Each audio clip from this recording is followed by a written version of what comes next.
All right, good morning, everybody. It is Friday. Yeah. Simpu is here. That means the weekend is here.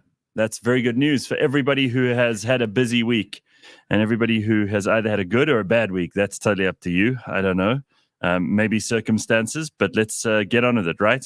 Mm-hmm. And I can feel just a little bit of winter being beaten down. It's not as cold. Yeah, I mean, for example, my car didn't say to me this morning, a very low temperature outside. It's got this irritating thing that it does anything below like 4 degrees. It goes bing. Yeah, it's like 3 degrees outside. Yeah, thanks. Minus 2 degrees outside. I couldn't feel that when I got into the car. But there we go.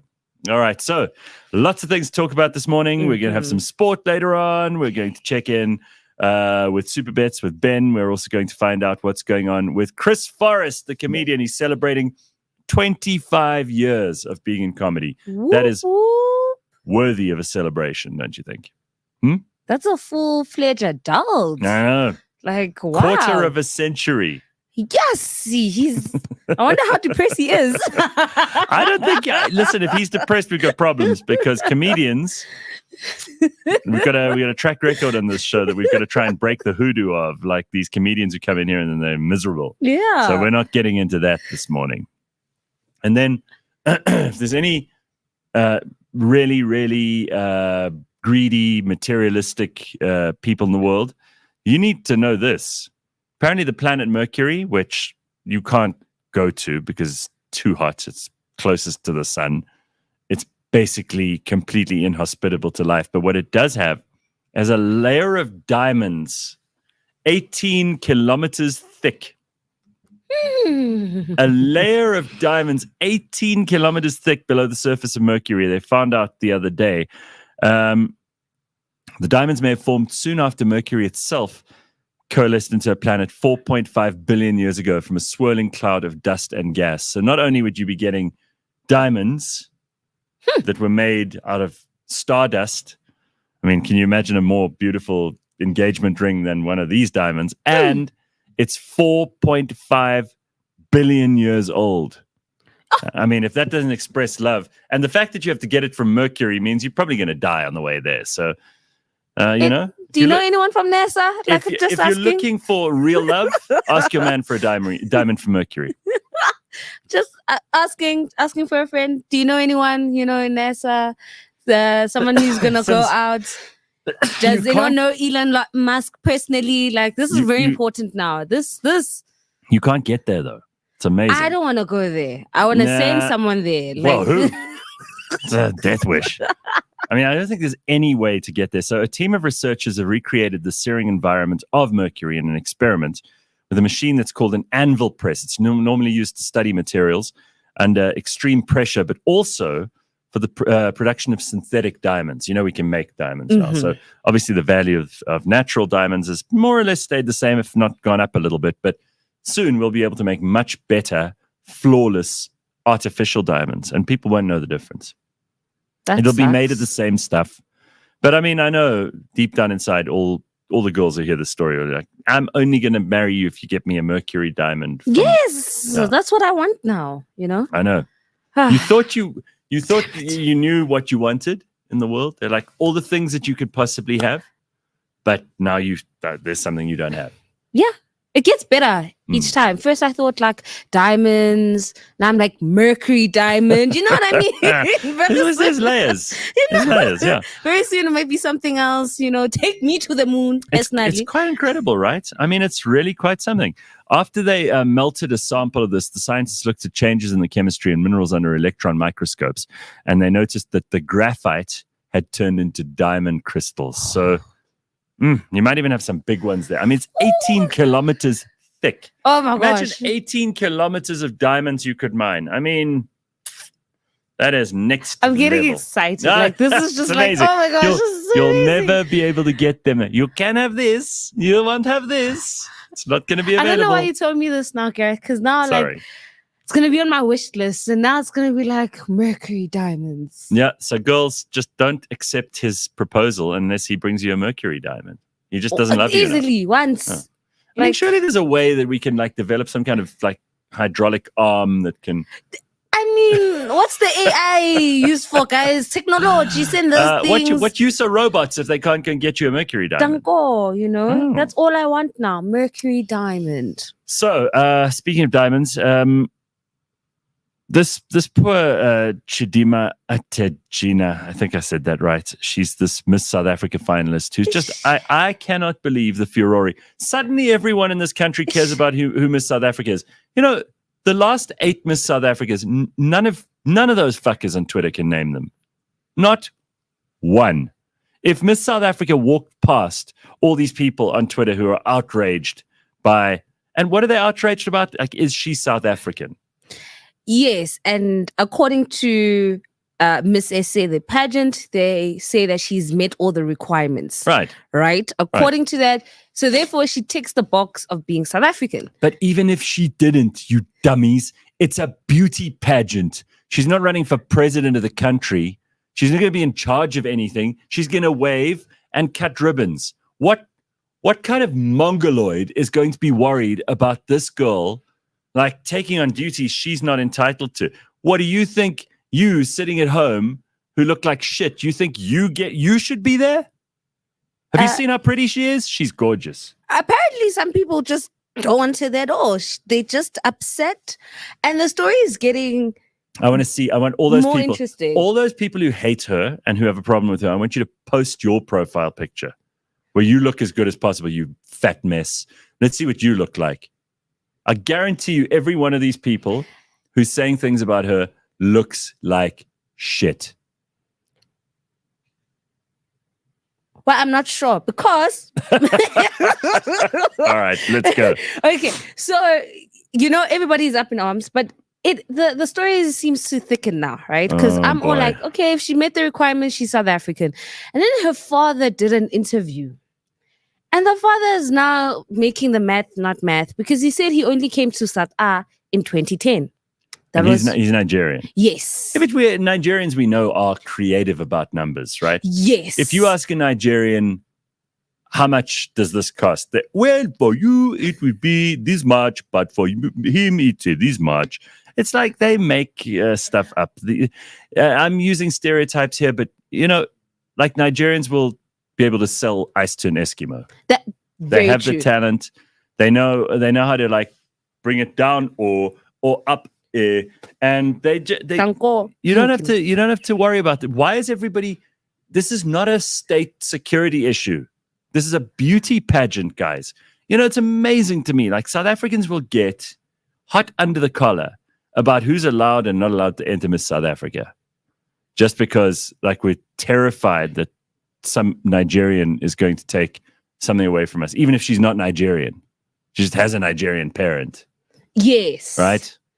I mean, that, for example, most of the queens of Europe were from other countries, and they still became the queens of those countries. Yes. Some of them could never speak the language of the country that they just married into and become queen of.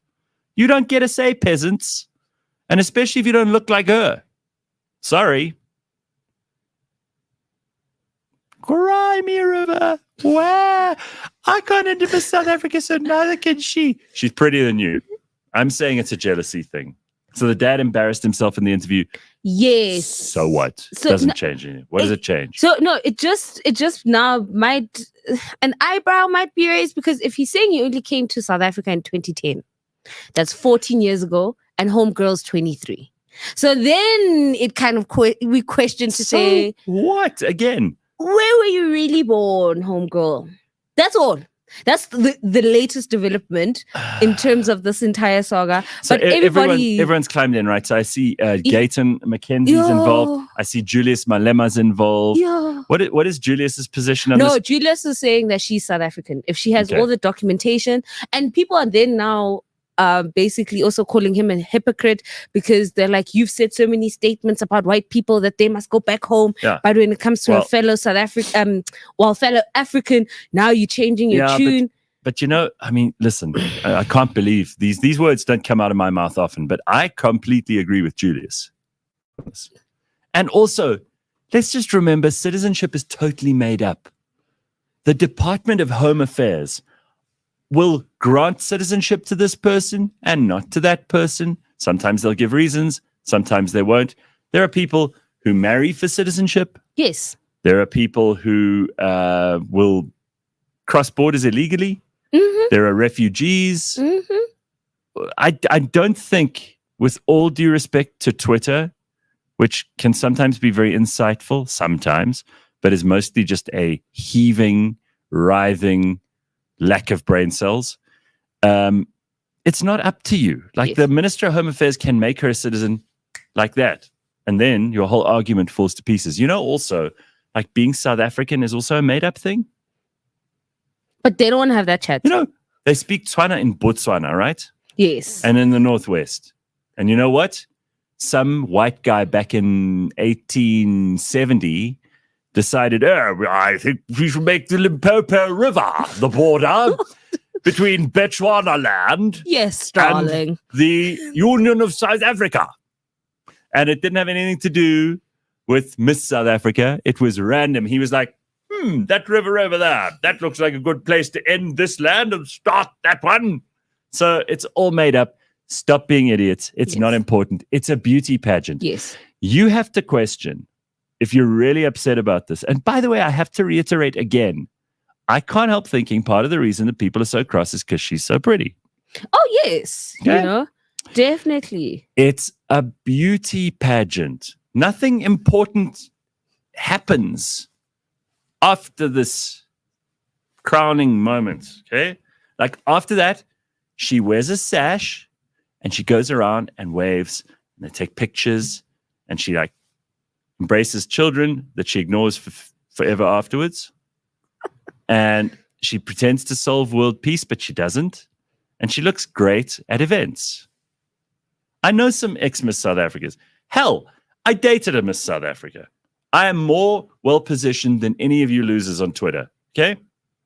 Let her win.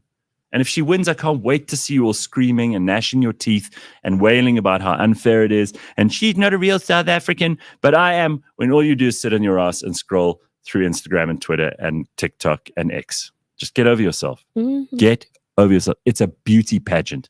I hope she wins. Well, may the best. She's the best. Person Just because win. she's pissing people off, she's the best. May the best person win. But I'm also just like South What do Africans. you think of her? I don't know her from above soap. Like, I don't really follow the Miss SA pageant and what goes on there. But I think this is very ironic, considering the fact that a lot of South Africans, like Uncle Waffles is from Swaziland, Right. Eswatini. And then South Africans were trying to claim her when Drake was like, hey, like this girl and she's international now. They're like, nah, she's South African. And Homegirl was like, nah, guys, I'm from Eswatini, you know? And then people have been like, very like, Trevor Noah, his dad is Swiss. yes. And Yeah. they're like, no, but he has a Xhosa mom. It's like, yeah, but in Black culture, you take after the dad. So if the dad is not South African, then clearly you're not South African. But you if know she- what I mean? if These she's- double standards where it's she like, may have all those, she may be culturally Nigerian, but she lives in South Africa. You know what? People have got to get over, like, trying to be important for just having been born somewhere. Like, you know that the only reason you were born in the country that you were in and the only reason you are South African is because your parents had sex and you came out 9 months later in that country. That's all. You had no say in it. You know what? You know why you're clever or not clever? Luck. Pure chance. You know why you're pretty or not pretty? Luck. Mm. Pure chance. You know why you're black or white? Luck. Pure chance. You know why you're tall or short? Luck. Pure chance. None of this has anything to do with you. So if you're super proud of being South African, I'm happy for you, but you're an idiot. If you're super proud of being tall, I'm happy for you, but you're being an idiot. If you're super proud of being black, I'm happy for you, but you're being an idiot. If you're super proud of being old or young or whatever, you had no say in any of that stuff. You were just made. Your parents made you. You popped out. You're alive. Go win a pageant. do something. Yeah. Do something important with your life. Yeah, exactly. Like, you know what would make you really interesting? What would make everything different is if you go and you do exactly what Simpi was just said. Make something of your life. Like, imagine you write the greatest book, which you could do. Imagine you come up with an invention that humankind really needs that would solve our problems. That would mine those diamonds for Simpiwe on the planet Mercury. Imagine you built a school and educated thousands of kids. And even when you're dead, that school carries on educating thousands of kids. Come on now. Imagine you could help other people to raise themselves up out of poverty. Imagine you could teach people new techniques to do things. But no, we're going to focus on the stuff you didn't earn, that has nothing to do with you, that you didn't have a say in, and you're going to make that the most important stuff about you because you don't have anything going on. Where? Great way to start a Friday, right? That's Montebella. All right, so there we go. There's some useful stuff to get your day started. It's all made up. Points don't matter, says Migs. That was always the line from... Whose line is it anyway? Oh. Yeah. The points are all made up and they don't matter. I have an additional XY chromosome this morning, ready to hit this Friday, says Common Sense. Okay. Isn't winning the point, so let's try and win, damn it, says B. I hope this girl wins. I'd love to see her win. Just because I want to see like everybody just lose their shit. It's hilarious. I mean, like, imagine being so invested. Yeah. I mean, it's not your sister or your aunt or your uncle. Or I your don't know niece her. I'm not trying to know her. We're not going to be friends if we're being honest. Like, we're probably never going to meet. Exactly. Like, her life is going to keep moving. But imagine you're really upset. Like, you're sitting there and you, I can't believe it's so unfair that this girl's going to be Miss South Africa and I'm not. Wah. Well, enter next time. If you meet the requirements, right. Enter. Yeah, there we go. Listen, I'm never going to win a beauty pageant, right? I accepted that a long time ago.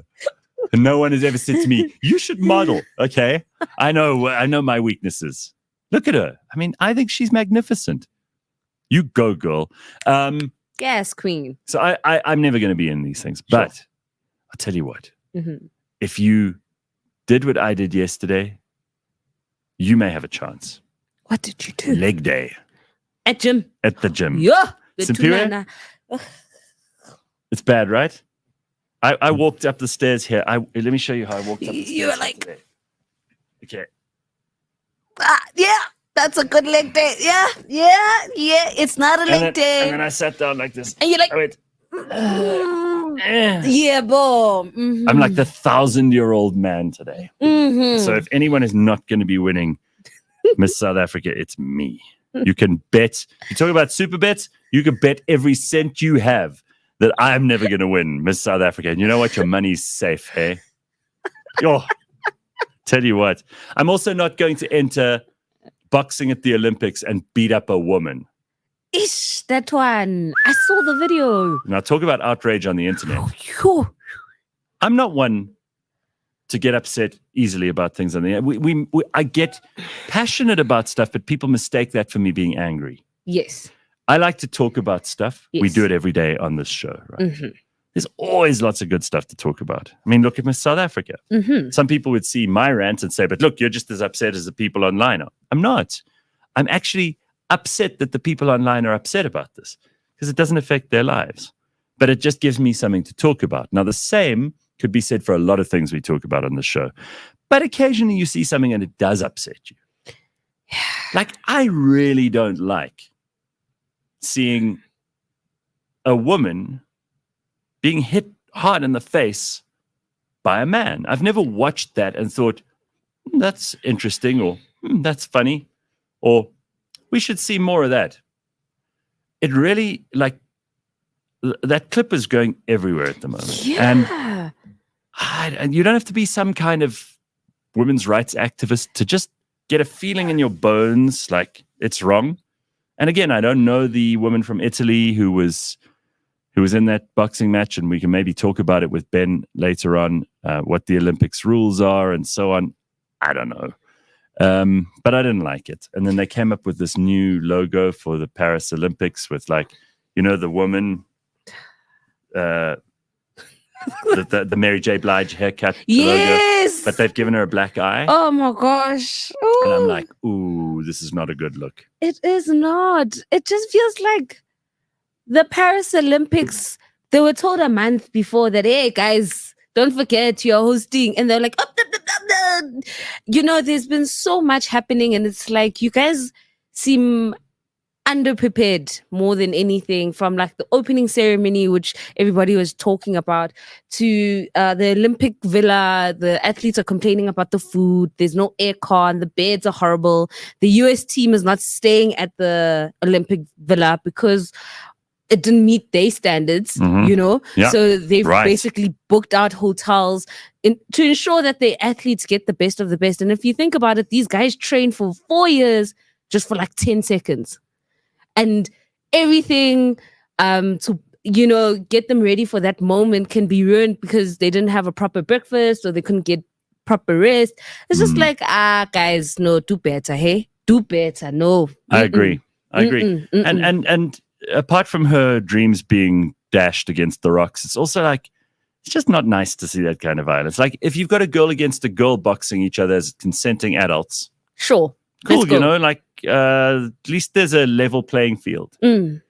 Because all the people who talk about fairness all the time, and I think it was Voltaire who said fairness is really only something that children talk about. But I do think we all have some innate sense of justice in us. And the moment you see something which just feels like it's completely unjust, it doesn't matter whether you're a hugely compassionate, empathetic person or not.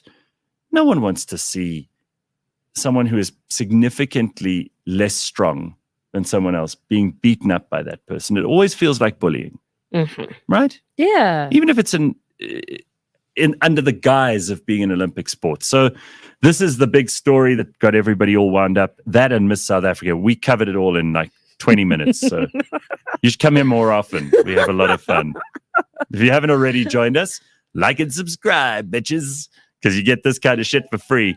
Sergio says, morning team. Gee, don't be so hard on yourself. This morning you look like the blonde Tom Cruise with your own version of Top Gun, wrecking that cool jacket. Well, thank you. Thank you very much, Sergio. I have a funny story about this patch over here. Okay. Because I bought all of these things when it's a skiing jacket, right? Okay, cool. So for skiing. And this is actually, there's a hole under here that my friend's wife put through the jacket with her skiing pole. So it's disguising a That's problem. Smart. Yeah, no, it looks good now though. It's very smart. Ben is fresh from fighting a woman on his way up the stairs to get here. So we're going to talk to him about this as well. How can that dickhead feel proud of his win? It's an Algerian guy. Not fair. When Tyson used to box women, he got into big trouble. I think the sport should apologize to him. Agreed. Brigitte Macron hates women. Did you see how Emmanuel looked at that boxing man? People are full of comments this morning. Percy says that boxer dude should jump in the ring with a real male boxer. Man up. Tabo says, I don't think they're underprepared. They've done really well. Do you think South Africa or Lesotho or any country in Africa can come close to what Paris has done? I completely disagree. They're definitely aren't perfect, but they've done a good job. Maybe Tabo makes a point. Carl says, worst Olympics ever. The river's basically a toilet. Trans Jesus isn't popular. They're sleeping on Simba Chips boxes, and now Chris Brown is boxing. Really bad. Danko. It's like I don't need to do a sports show. Just ask Carl. Tap into all these people. Right, exactly. All right. Well, what are your thoughts on this? Because I did see you tweeting yesterday as well. And for people who don't follow you, I mean, you're missing out. But what do you think of all of this? So look, I think the inconvenient thing is it's the Costa situation all over again. You know, as South Africa, we're very except the violence is part of this. Yes, I'll get to that without taking the punchline from me here. Boom. But it's all back to this. So this Algerian athlete is essentially a woman. I think she grew up as a girl. Everything was there.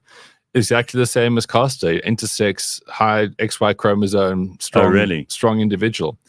So when Costa, it was all through Costa, the international, the world, were all like, dude, you can't race. Yeah. And as South Africans, we were fiercely supportive of Costa. Hands off Costa, don't do this. And I think we need to be honest with ourselves and say it's the same thing. The only difference now is that the intersex XY chromosome strong person is now beating up women. Costa was essentially doing that in a running sense. Yeah, so no contact. Look, I don't want to be the bearer of inconvenient truths, but that's what we're dealing with here. So what I will say is that the international governing bodies were really hardcore on Costa. They just took Costa through the absolute worst. All those hormone suppressants and all that kind of stuff. This Algerian boxer is just basically being ushered to the ring for whatever reason. So yeah, I think it's just simple as that.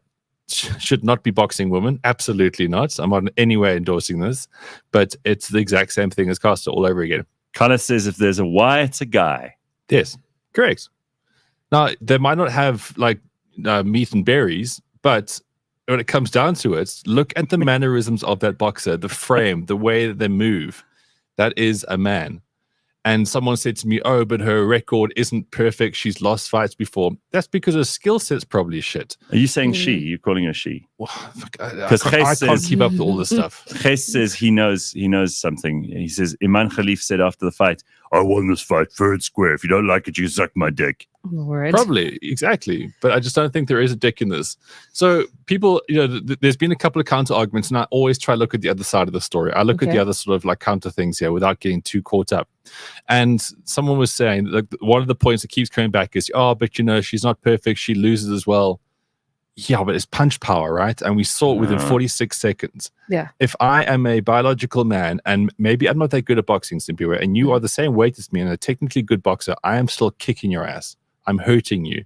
Because the punch power is up to, I don't know, I'm not a scientist, but 4 times more. But it seems to me, again, just taking a dipstick test of social media, people are kind of unhappy about this. It seems like the very smallest of minorities of people are saying, oh, no, this is fine, and pretending to turn a blind eye. Like even the Olympic Committee people had something to say yesterday, and the comments were devastating. I don't know what the Olympic people have said about it yet. I know the woman who came out to speak about safety or something. No, she was just talking about mental health, because you know how it works with work culture, right? Protect their environment, make sure everyone's a vegan, lessen your carbon footprint, and have a safe space mentally. So that's what the Olympics has done. But the comment section was on fire, rightly so. They basically said they said they called her you cunt. Yeah, they did, and rightly so. But all the Paris Olympics has been a great Olympics in many ways, and people will go off it. But unfortunately, the playbook they're going on is this woke mind virus bullshit. We saw in the opening ceremony, and now we're seeing it play out all these other things. And now, unfortunately, this Italian woman is now in the center of this as one of the worst aspects of that. So that woman, Kirsty, who you talk about now, she craps on about these mental safe spaces and how great it is that the athletes can have this. But there's no physical safe spaces for someone who's trained harder than anyone to get to where they are. But that's inconvenient, of course. So you can't say that. There's another thing about the Olympics that I feel people have just breezed past. I only found out about this yesterday. There's a Dutch child rapist. Yeah. Yes, and people have been petitioning for that guy to be taken off. Take that man off. Get him out of there. I'm with you. Get him. I don't even know how they could have allowed that, but no. Okay, so this guy is a convicted. It's not like there's some rumors about him. This guy's convicted. He was convicted for child rape of a 12-year-old in Holland. He's a sicko that needs to be taken out. Right. I mean, you can't listen. I know there are people who are going to say, but you can rehabilitate lots of people. Again, we need to have someone just take control of this thing and say, actually, there's some things that should not be allowed. I think pretty much most of the things that you want to partake in life, including mostly living, are questionable once you've done something like that. I feel sorry for you that that's the condition you have, that you would want to do this to a child, or that you can't help yourself from doing this to a child. But I'm sorry, we can't have a society if we have predatory people like that. And then they expect to take part in games. I don't know how a country could allow someone like that to be on a team. Yeah, the Netherlands, those freaky deaky Dutchies, they were like, yeah, cool, go for it. So this child rapist, convicted, again, these are not hearsay, is now in the Olympic Village where teenage gymnasts are trying to have their own Olympics. Yeah, I mean, that's like letting, Oprah loose in the sweet factory. Exactly. There's going to be ramifications. Right. So, but also, if you're a child rapist, again, it's not a realm that I'm familiar with, maybe lay low for the rest of your life. Have a bit of shame. Maybe just think, you know what, I fucked this up. I've done my time in prison. Now I'm just going to be somewhere in the shadows. Read a lot of books. Just go away. Do a lot of online courses. Go away. Don't then go, right, that's I'm going to the Olympics. I'm going to be there. Everyone will see me. I'm playing beach volleyball. And good on the French crowd or the crowd that are watching. They're booing him every time he touches the time. Ball. But I didn't know. Some people clearly knew about this. I didn't know about it until yesterday. I just saw it online recently and I was unreal. Up in arms. I was like, this is unacceptable. I don't know how they allowed this to take place. Especially since the Olympics did come out with the statement saying at the beginning they're not going to have any trans athletes. You know, they're going to make sure that the games are all fair and whatnot. And then for this scandal to come out, I'm like, no. You see now, we can't endorse this. We can't have a rapist as a medal-winning athlete. I'm sorry. Like, no, we can't look up to that. As a society, that's not something to be proud of. Like, I like that that's a line in the sand. For you, and it should be for all of us. Especially he's in beach volleyball. There should be a fucking line in the sand with this guy. I love the Olympics. I've resisted all the temptations to make fun of this and the female boxing incident. Just because I like there's a part of me that says, give it time. Like, can't laugh about it yet. And I know that sounds so because we usually climb right in. But I want to give it just today. You can start, Joe. I can see in the comments already people are going wild. I've been angry about this shit the whole week. No, but what I am amazed by, have you got that picture of the Somalian team at the Olympics? That's just great. This is terrific. Let me read this to you. More trouble at the Olympics this morning. Somalia disqualified from the 4-man sailing after finishing a race with 3 boats, despite only starting with 1. Apparently, they also didn't know that sailing and shooting were 2 separate events. So well done to Somalia. Yeah. Interesting kit as well. Isn't that how great? They've been allowed AK-47s. It's a good kit, eh? Yeah. And then America, I mean, this is amazing. And the shooting, everybody seems really surprised, speaking of the shooting, that America has not done well. There are a lot of very off-color jokes on the internet about maybe... If there's one department they should have been excelling in. And maybe for the judges of this cover, they should have had like the school teachers and people at these events that in America always get. But here is who they should have sent. This is a picture. They clearly should have sent their best, and then they wouldn't have been 5th. China came first, South Korea second, Italy third, Sweden fourth, then the United States. But they left someone at home, someone who's actually available because he's just got off. Where's that picture? You got it? Yeah. No, that's Kim from South Korea. She's like badass. So actual name, or you just guessing her name's Kim from South Korea? No, she's a South Korean athlete, and her name is Kim. The way you said that. But there we go. There he is, Alec Baldwin, the guy they should have sent. Because even when he's not aiming at you, he'll kill you. Yeah, but look, let's be honest. Some of America's best shooters get killed straight away after being the best shooters. That's true. So there's also that. They should put them in a program. There's someone you could rehabilitate, put them to use at the Olympics. Yeah. So, guys, I think next week, because we do actually need to get into sport and try to be positive. Next week, we need to talk about where to for the Olympics. I love the Olympics so much, but these people don't get paid. The way that it's ridiculous, right? The way that the Paris Games is just subscribe to all of the bullshit that's in the world right now, and it's not been independent and been the brilliant thing that it has been for so many years. I think the athletes deserve better. I saw you make an excellent suggestion yesterday, and this can take us into sport. You said that one of the things, and I'd like to see this because I've watched some people do it, and it's pretty damn impressive, is the long drive in golf. Now, that should be an Olympic sport for sure. Yeah, another 4-round stroke fest with all the best golfers. Yeah. It's like having football or tennis at the Olympics. It's not the pinnacle. No, you want the long drive. Long drive, you're actually a specialized skill. Yeah. You're an absolute athlete. It's hard. It's good to watch. It's entertaining. I know someone who went and took part in a world competition in America just this year. And it is a hell of a thing. Those guys can hit that ball. Like I can hit, if as average golfers go, I can really hit a golf ball. I'm above average. Not even like in the stratosphere of those people. So not even close. You are to those long drive guys like what I am to Miss South Africa. Never gonna win. Yes. Yeah. There we go. Sure. That's a great. There's a great comparison for this morning.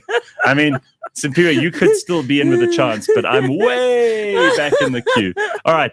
So let's get cracking with a little bit of sport this morning. Beyond the Scoreboard with Ben. It's powered by Superbets. Let's find out a little bit about the stuff that is going to be happening this weekend in the Olympics.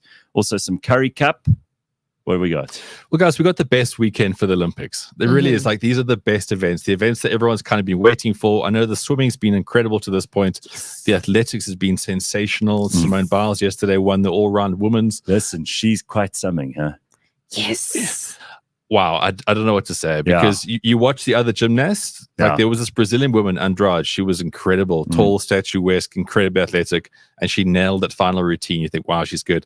And you see Simone Biles, it's like she's a different human being. The way that she can move and bounce. And she jumps down after some of these like incredible maneuvers that she's pulled, and she just lands with such grace every time. And then she's so serious until she's done it, and she smiles, and you're like, holy shit. It's an absolute thing to be able to sit and watch someone master their craft like that. And we've seen it in a variety of events, and she did it last night. I'm sorry, I'm seeing Twitter is unhappy that they're not sure that she was born in the right place, so maybe she shouldn't be competing. Dummies. No, I'm kidding. It's just a Miss South Africa thing. Go ahead. Okay. And then other side of the coin, Andy Murray's finally retired. They lost, but I feel like he's been retiring for the last decade. So Andy Murray, of course, Britain's best tennis player. Sure. Let's give him that. He won 3 Grand Slams, but that was like 10 years ago. Since then, he's just been injured and I don't know what. And then I thought he retired at Wimbledon. No. Olympics, lost last night, gone. And then obviously Tatiana Smith retired, our best swimmer, and essentially our best Olympian. I saw Rake Nettling tweeted something out this morning, which I actually retweeted. 4 medals? Yes. Oh. Sensational. And swimming's tough. Swimming's horrible. Swimming's heartbreaking. It is. Is she going to marry a princess? I mean, a prince. She's already married. Yeah, but I mean, no, that's what the really good swimmers do. Well, she's already married, unfortunately. So none of those pseudo princes. She's off the market. Yeah, she married Rachel Khaleesi's brother. That's right. Yes, we discussed this on. We discussed this. That's great. So she's buying out. I mean, incredible. I know everyone wanted to win the gold last night, but she won the silver, which I tell you what, it's like 0.7, 0.3 of a second, whatever. It's incredible. So today, there's still golf. Now, if you are into golf, it's a pretty good field. Hideki Matsuyama's 2 shots ahead of Xander Schauffele. It's a great field. It's a great golf course if you like golf. Let's go on to other things, though, because it's the Olympics. And the men's decathlon. Obviously made hugely famous back in the day by Bruce Jenner. The men's decathlon starts this morning, 5 minutes past 10, with the 100 meters. This is the out best of the blocks event. Firing. This is the best category in the Olympics. It's just so cool. These guys and girls who do the Victor and Victrix Ladorum, the decathlon, these are the most superior of superior athletes. They are the best because they have to prove themselves in all 10 events, right, Ben? It's sensational, it really is. Starts with the 100 meters today and ends with the 1.5. So that'll be later down, I think, Saturday night. And you do it in 2 days as well. That's another thing about this. It's really crammed in. The women's high jump starts today at 10:15. Nice. I tell you what, for all your beach volleyball fans out there, this could ratchet up a little bit. Then the men's synchronized 3-meter diving will be on this morning, the final. Can I just say there's pressure on them now? Because we've seen how beautiful the synchronized swimming can be. The women. Yes. Please, the men must not disappoint. Like, they cannot. I'll tell you what, like, it looked in some of the shots, the cameras are so well set up. The Chinese synchronized diving, it looked like one person. It's like a mirror. Then they move the camera and you're like, it's 2 people. It's like a mirror. So what we've seen to this point has been the 10 meter, the high stuff. Yeah. So that's just literally you offer structure. The 3 meters got the springy bit. Yeah. So now there's more variables that come into play because you've got, I mean, obviously they try to be the same weight, they try to be the same person. But now as you jump and you spring, now there's other things. And this, I'm so excited about this. And the women's 100 meters kicks off today as well. That'll be at 11:50, your first round. Ooh. The trampoline women's final. Badminton mixed doubles final, SA versus France in the men's hockey, but our team, unfortunately, has been doing terribly there. The trampoline men's final as well today. And then the 50-meter freestyle swimming final will be tonight for the men's. That's basically like the equivalent of the 100 meters in the pool. Right. And then tonight will be the 10,000-meter final. So if you are battling to sleep, pop that on. You'll see these really emaciated men run around the track. You'll lose it about midway and you could be asleep. But that's all part of the Olympics, right? If you're a long distance fan, you're thinking, fuck you. That event's amazing. How dare you? Yeah, Ben. Yeah, that's the Mo Farah event. By the way, I'm just looking at 2 of you on the screen there. It's like It looks like Ben has become a dwarf. Look, you're like down here. It's very funny. Okay. So then tomorrow, and I know I'm going through a lot of fixtures here, but you have to understand how big this weekend is. Tomorrow, the cycling road race final for the men. So basically like the Tour de France, 240 kilometers, whatever. That'll be the final. Sure. The men's 100 meters starts tomorrow at 5 minutes to 12. And it's just the men's 100 meter final is the third most watched event in all of sports, behind the FIFA World Cup and the Champions League. And then we've got the women's singles table tennis final. And if you haven't watched any table tennis to this point, you have been missing out. It is super it's so good. quick. It's so quick. And these women, they're in the zone. It's incredible. The men's gymnastics floor final then takes place tomorrow. And what goes with that is the women's gymnastics vault, pommel horse. Now, so you get the big collections, and then they go into the individual stuff. Okay. So again, it's just, you've seen all of them in the teams competitions. Now they got the individual glory that they're going for. And that'll be out through the day. Men's shot put at 7:35. We've got the women's 100 meter semifinals, and then the women's final of the 100 meters will be tomorrow night.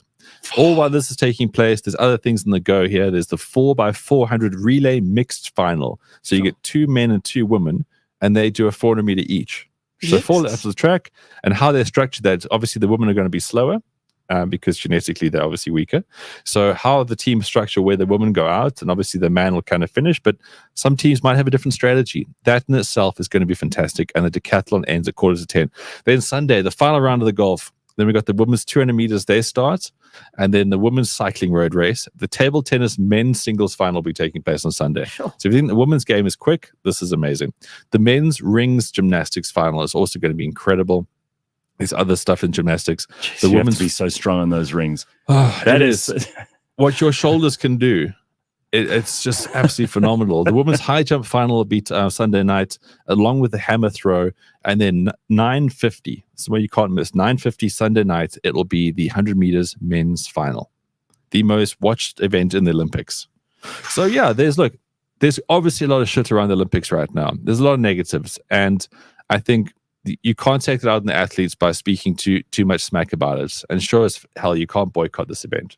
What I just shared with you now, an absolute whirlwind snapshot, is some of the best stuff that you will see humans do with their legs and arms. I got to stand up for you, Ben, because you did say the other day that we shouldn't let, when people were outraged about the opening ceremony and everything else. Rightfully so, yeah. And all this woke shit that's going on that really just annoys people who are not living in a fantasy, that live in reality.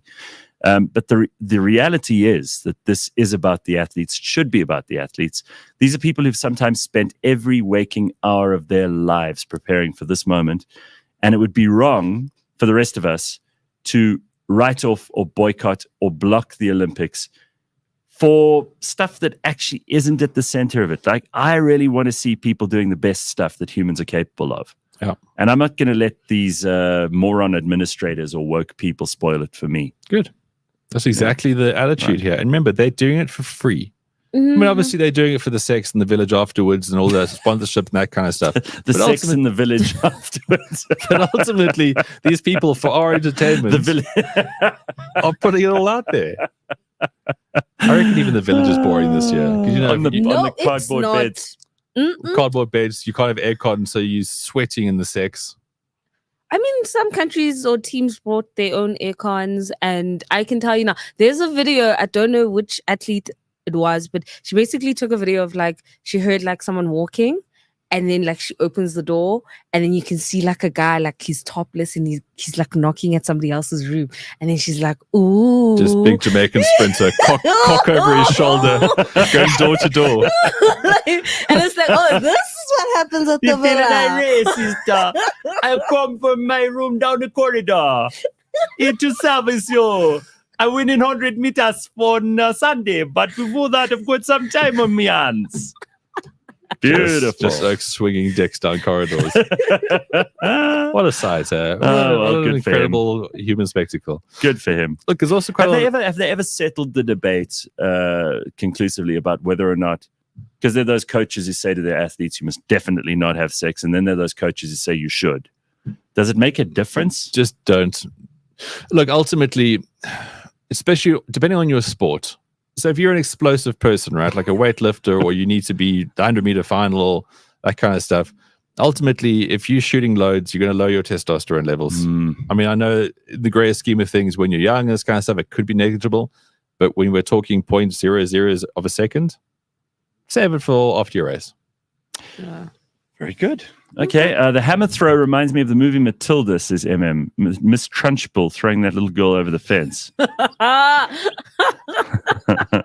I would love to see a 400-pound chunky shot put athlete try and sleep on that stupid cardboard bed, says Congo Chris.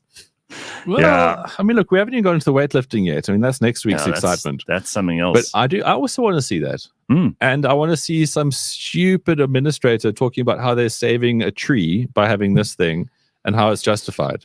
You know, like they're forcing vegan food on these athletes. You're not allowed to have air conditioning because of the carbon footprint. Yeah. Like it's just... There's rugby this weekend as well. There's the Curry Cup. There's the Curry Cup. Now, the Curry Cup's just smoldering in the background here. And I tell you what, it's a lot more interesting than we might have thought, because I reckon it would have been the Cheetahs versus the Lions. Because historically, they've always had more players of their best players. Right. Less of them go to the box, all that kind of stuff. But the Cheetahs are taking a bit of a wobble. They lost to the Bulls. Then they almost lost to the Griffins away on their car park in Velkom. And now they got it all to prove this weekend at home against the Bulls. That'll be 5 o'clock today on Saturday. On Friday. Saturday, we've got the Pumas versus the Sharks, who somehow, after being so dog shit, came back and beat the Lions last week. So that'll be at 3 o'clock tomorrow. Western Province versus the Griffins at home. So the Griffins will actually see what green fields look like. That'll be quite a thing. They'll be able to touch grass for the first time. Shame. What were they on before? Dust? Or that's just whatever you see in Velkom. Yeah, dust and rocks. Dust and... I mean, they're tough. Shattered dreams and shale, I think it is. So that'll be at 5:15. And Sunday, we've got Griquas versus the Lions at 3.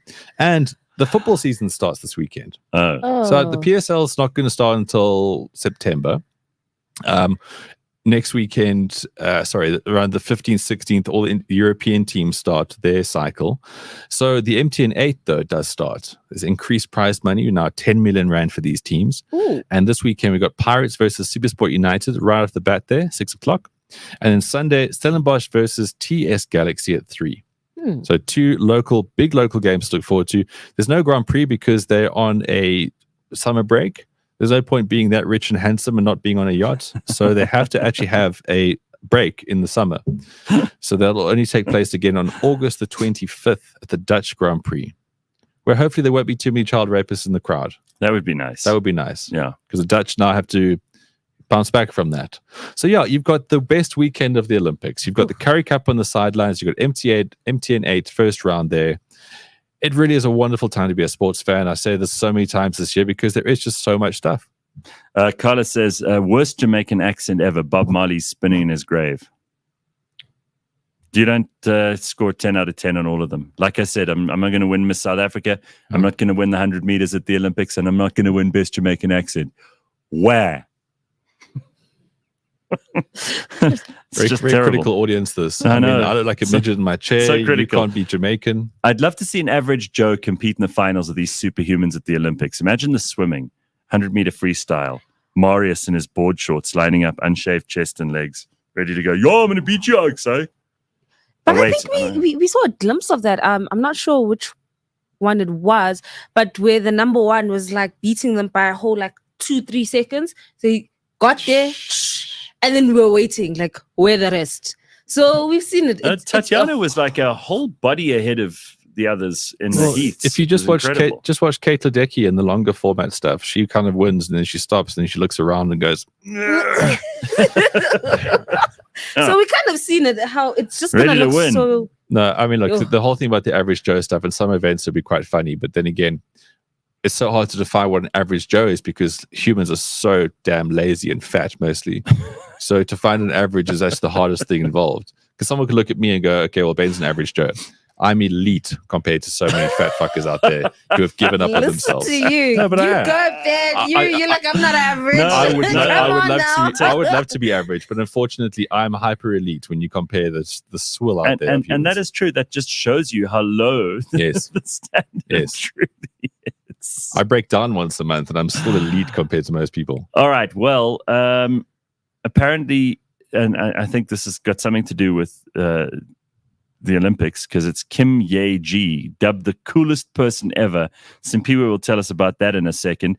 This is Beyond the Scoreboard with Ben. It's powered by Superbets this morning. They, of course, support responsible gambling, strictly no under 18s. Winners know when to stop. The South African Responsible Gambling Foundation's toll-free counseling hotline, 0800 006 008. And that's a wrap on your sport this morning. Can I just add one more thing on that? Of course you can. I've just given you about 7,000 fixtures to watch. So if you aren't playing on Superbets yet, go onto the site, superbets.co.za, and they'll match your deposit bonus up to 5,000 Rand with the code OTB. There we go. OTB. That's all you need to do. Anyone On can remember The that. Bounce. That is the show to watch as well. Live yesterday afternoon at 4. And the episode is online now for you to watch if you missed it. Mm-hmm. It is. It's a long episode about, obviously, the Olympics. I go quite hard in the beginning. And then we talk about something that I thought would always be boring. Turned out to be very interesting. Football replica kits. I such a recall you world. mentioning something about this to me yesterday, and I'm looking forward to seeing it on the show. Yeah, we go quite into that. It's such a huge business. And cool story how it started, too. Very good. We're not going to give away more than that. You have to go and listen to the show. Okay, so who is this Kim Ye-ji? She's an Olympian, and she came second in the shooting. But she looked so badass when she was like doing it. There's a video. I can't describe it. Have we got a video? Yes, there's a video. Let's take a look. And she just looks badass. Okay. That's And it's there. Look at that. It's Wait, there. you The should world listen to record the has camera. gone. like you would not. It was want there to for miss nearly it. She's 5 killed years someone until before. January this year when Yang Yin came along and broke the world record with 41. And now Kim Ye-ji from Republic of Korea is the new world record holder. What a week it's been for her here in Baku. We can't forget, of course. Like he's yeah. You see, That is He made okay. it, he's chilled and but calm. you see the Turkish joke? Yeah, the Turkish guy who just He like just rocked up. He's in a just golf like, shirt, Oh. and he's like, He just took his, like, no glasses, no funny no. business. I mean, she's got the whole kit. yeah, right? she has the whole kit. And she does look mean, and Yeah, she I mean, does she's look like badass. Assassin's Creed over there. And this, I was thinking like Kill Bill. And then she looks at the camera like, Oh. I'm done. No, I like her. She is the coolest person ever. But this Turkish dude was also just so chilled. it's like you look at that screen and you think there's a family out there wondering where their dad is. It's like, there he is. Like the Leonardo DiCaprio meme. And it's like, You're on there, TV. There, there he is. there. He's in Paris. Dad, what are you doing there? All right, very good. So now we know Kim Ye-ji. She's Mhm. fantastic. Yeah. And how much do these people earn? At the Olympics, zero, nothing. Kanda, dololo. How much did IOC earn? Billions. The IOC make FIFA look like the Red Cross. So, but do they have to pay their own way there? I mean, some of them obviously. countries do. The countries do. So No, Pride Point. yeah, so the countries, so the different countries, if the athletes win, they will give them like some money. But the Olympics itself, Don't pay them anything. nothing at all. So here's some of, like each country, I'm going to name some because there's a lot of countries, but I've figured out how much you could get if you won a gold, a silver, or a bronze as an Olympian. Okay, but now again, this is like down to just the luck of the draw where you were born. Yes. Yes, If and you how were much born sponsors. In North Korea, chances are you're not going to get anything. Well, you get a 2-week holiday, which is more than anyone in North Korea's ever had. And you won't have to be That's- forced to work. That's the price. Yeah. Well, I can tell you, it gets interesting for some of the athletes, okay? Because some of it doesn't just a hot involve meal. money. A You get a hot meal cardboard in North bed. Korea. You won't have the cardboard bed. Can I take this cardboard bed home? Yes, you can. It's fine. All right. Okay, so let's start with the host nation. France, if you win the gold, you'll get $86,000, silver $44,000, and bronze $22,000. And one of those trans people from the opening ceremony will Yes. come and live in your house. of Yes. course, you know. The one with the ball hanging out. Bonjour. Got some space for me today? And then the USA, if you get gold, you get $37,500, silver $22,500, bronze $15,000. They gave Ukraine billions and only giving them this. I know. Imagine, It's right? like, what a cheat. Outrageous. I mean, if Zelensky just shared some of his money, because he's got houses all over the what's world. Zelensky giving the Ukrainian athletes who are doing the Nothing. most? Zero. Yeah. Zero. Then we get to Canada. Gold is $16,000. Silver is $12,000. Australia. No, Canada. No. Same Yeah. thing.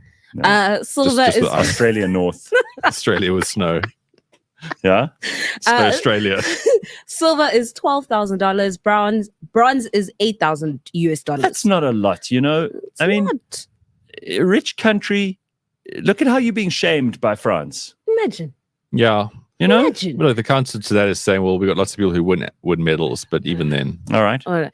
And then you have the UK, Norway, New Zealand, and Sweden. All of them, dollar. Zero and Yeah. loot. So what Great Britain will do is they'll probably give you around 700,000 Rand a year to go train and stuff. That's what they'll do. But you'll get a warm pint when you win And a handshake.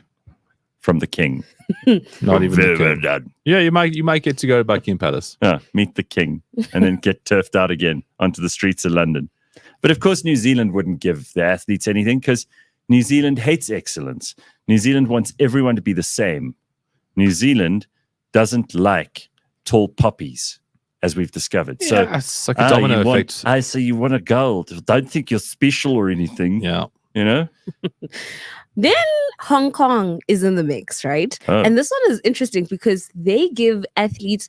So if you are placed from 5th to 8th place, you'll get $48,000. Sure. If you are 4th place, you'll get $97,000. Wow. Bronze will get you over $192,000. Silver then goes all the way up to 384 US. Money.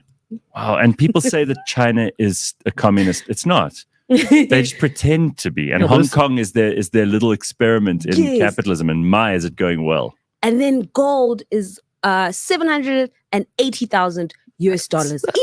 That's the biggest prize. Come on now. Be from Hong Kong. Yeah. But Indonesia was like, we can do better. No. Wow. Indonesia, bring it on. So they not only just give you chalete, they say, boom shaka boom, you'll get 5 cows, you'll get a meatball restaurant and a new house. What?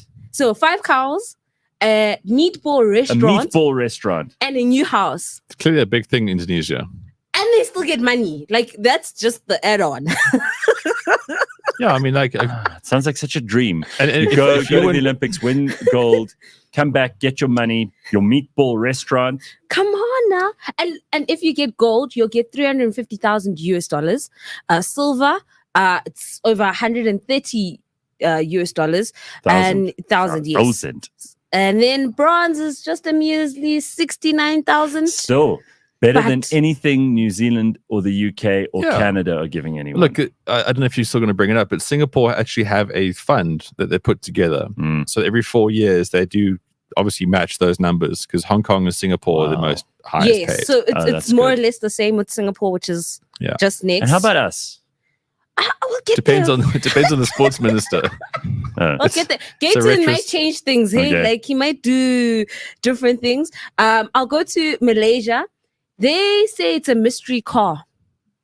Ooh, We don't know what that. could be a Bajaj. Yeah, China is keeping things very secretive, so we don't know what the athletes get. Surprise. do Well, get they something. they release their family basically. when you go, they all get locked up in this viewing village, and if you don't perform, And then what is it? Wait, I'll do South Africa. Let me do South Africa. Gold is $37,000 US dollars, so this is all in dollars. Silver is $19,000. Okay. Bronze is $7,000 US dollars. Uh, Yeah, it's not that great. Yeah, I suppose it's all we can afford. yeah. there's also that. Yeah, basically. that's all we can afford. You know, You got to cut your coat according to your cloth. yeah, and then I'll do Spain and Italy. Those are the last two. But they should also be like, okay, that's what the country gives you. Now, what does Cyril give you? No, I mean, because he's a billionaire. He should give Cyril's some had of his his hand own. out for 50 years. I mean, Oops. some of the Cyril fund must come back here. Atana. You said Spain and Italy? But it'd be kind of Yes. funny if Cyril had a sense of humor. It's like, well done, you win a couch. And the guy's going to be like, it's more than a couch. I know this. Stuffed with That would money. be funny. Yeah. Okay, But people so aren't funny. Spain, if you get gold, is it's just over $100,000 US. Silver is $56,000. Bronze is $35,000 US dollars. And then Italy, right? They're also up there. Gold will give you just over $200,000 US. Wow. Silver just over $100,000 US, and then bronze a measly $71,000 US. That's pretty good because they don't have a lot of money. No. They got ice cream and nice things, but they don't have a lot of money. No. And last but not least, if you're wondering if the athletes could just sell their gold medals, no, they really can't. No. It's not worth that much. It's actually just worth $960. Oh, is a cash converter plug. Yeah. I'm just saying, like, if they did want to sell it, just $960. Well, yeah, because it's not a solid gold. No, it's like gold plated. Gold plated and tin, and there's a bit of Eiffel Tower in there, which is all nice and stuff. But So yeah, Yeah, if you're wondering, you know, I maybe don't you know. should date Also, an athlete. I have to ask, what kind of a person would want someone else's gold medal they want to yeah, get? it's weird. It's like I see it all the time when people hold other people's trophies. Like, wouldn't that? I mean, if let's say someone was the best in the 1940s, 50s, 60s, they're dead now, and they really did something exceptional, then obviously it's a memento. But if you just like go on eBay and buy some other like for sale medal that someone from Tajikistan needs to palm off so they can buy some hay. It's also tainted because if an athlete's selling their medal, then something bad's happened. Yeah. Maybe that's actually half the appeal. It's like a sad story. It's a sad story, but most Olympics are sad stories because a lot of those medals end up in Ubers because that's what they got to do to make money. That's true. Imagine getting into an Uber and it's like hanging from the rearview mirror. Oh, that's a nice air freshener. No, not air freshener. Medal from Olympics Paris 2024. Where do you want to go? I give you discount. Athletes need better. I let you touch the medal. Athletes need better. I'll do a show on this. Okay. All right. We got lots of other stuff to still get to. And Chris Forrest popping in a little while. Yes. It is Friday morning on the Gareth Cliff Show on the Real Network. Like, subscribe, blah, blah, blah, blah, blah. We'll see you in a second. I've got Canada to beat Spain, and I've got France to beat Germany. As we know, I've spoken about the cheats that are France. So you're thinking Karma's going to... Yeah, no. They're looking to beat Germany. They're going all the way to the final. Okay. And then Australia to beat Greece. I know everybody's been like, that's a big call. That's probably going to be my big call. And my 100 Rand will get you 907 Rand. Which is a fair return. I think normally you go for the big bets. We've both gone for them this week. Yeah.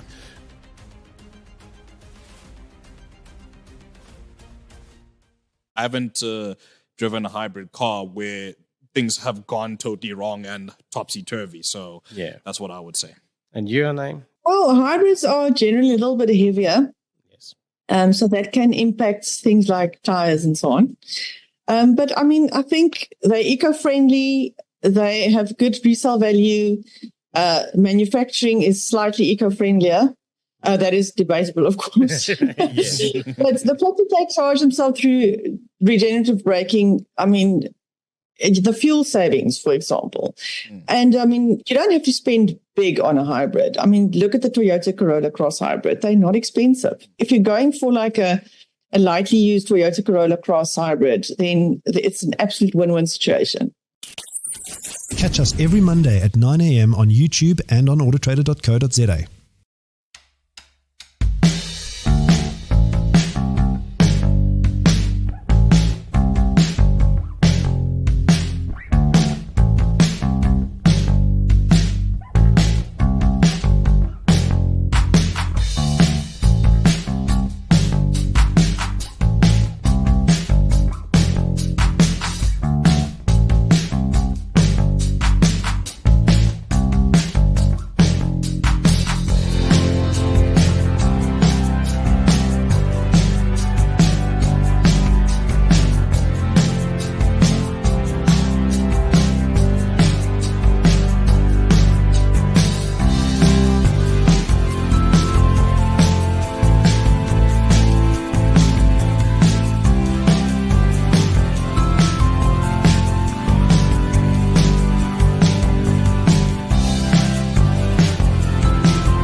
Alrighty, good morning. We've been talking quite a lot about the Olympics this morning. I see lots of people making suggestions of what South Africans will get if they win.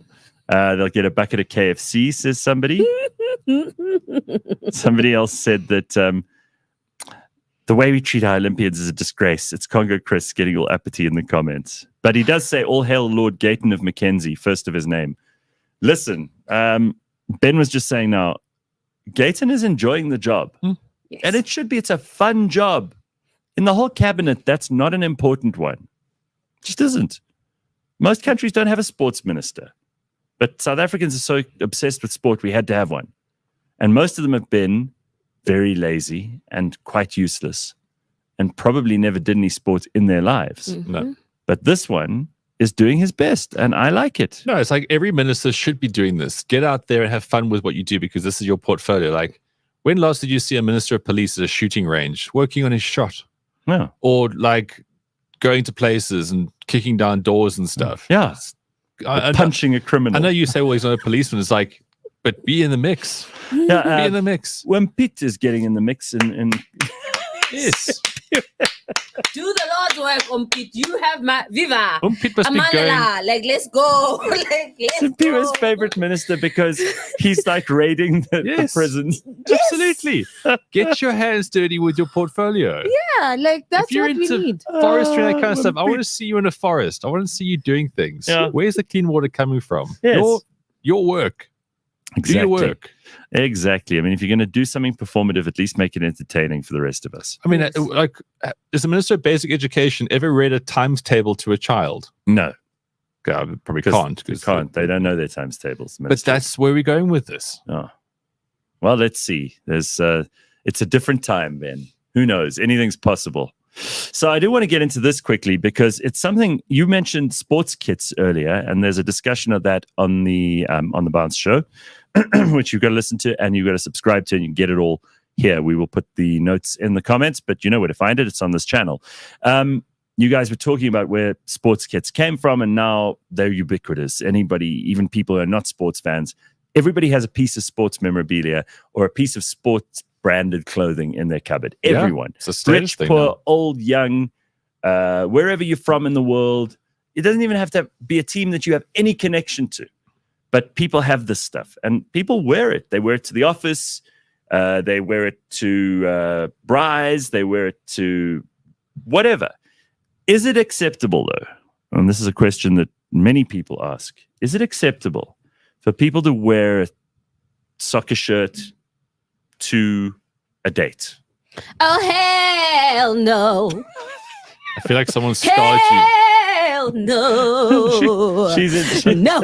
She's been taken by the spirit. Have you gone on a date with a football shirting wearer? No, because I'm very strict on 'Cause it what wouldn't- you can and cannot wear on dates with me. So, what's the rule here? No. It's a no. It's Why, what's a- wrong? What's wrong with it? What does it tell you about that person? It's just a bit too casual. Oh. It's just too. But he's Like, if he's you- literally representing the first team. This is him. He's coming out to Oh. play. He wants you to know Man United are his favorite team. Oh my gosh, that's so problematic. He's looking to be his best, Oh my so he's put gosh. on his kit. Yeah.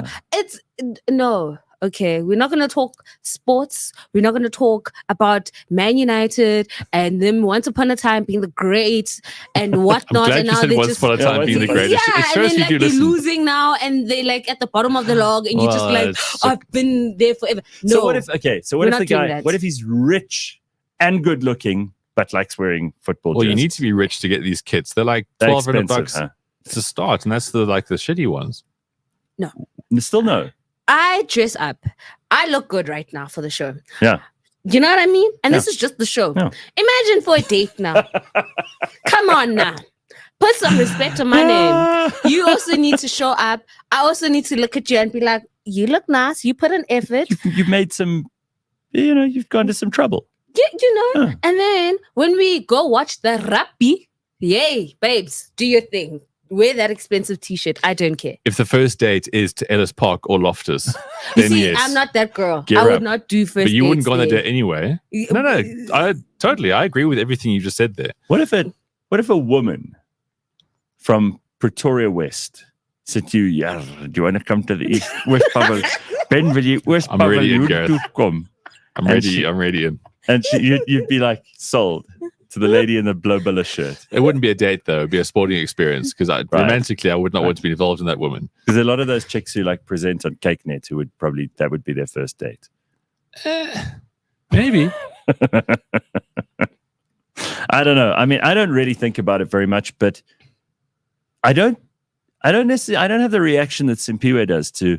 I really think about it. Like if someone's wearing a sports shirt of some kind of team that they support, I'm like, I hardly even notice it, to be honest. But Simpiwe, I just think that you jump into conclusions here. Women are looking for loyalty nowadays. If this person gets up in their shirt that they've supported this team, they're showing a characteristic trait you might want to find in a man. You might also be telling me you're a loser. Why are you still supporting Man United? Come on now. Loyalty, Come on. Loyalty, you take L's for loyalty. And trust me, if this guy's going to be in a relationship with a woman, he's going to take some L's. Yeah. No. It's telling you something. No. I mean, look, okay, so the first date he's in Paris Saint-Germain shirt, and the next date he's in a Man City shirt. Dump him. Gotcha. Yeah. I look askance at people who have stickers on their cars, and you can see they've put the one team on top of the other because they've just won recently. That's not loyalty. I have no respect for that. And also, if he is a Chiefs supporter straight out, then we decide policy for everyone on this show. Of course, we have to. It's our role. It's our role. This is our real purpose in society. Yeah. What is our edict on people who move? Do they have to support the team of the place they move to, or must they stay loyal to the team of the place they're from? Good question. Because I mean internationally and locally. Like for example, if I moved to Durban, let's say I got hit really hard in the head.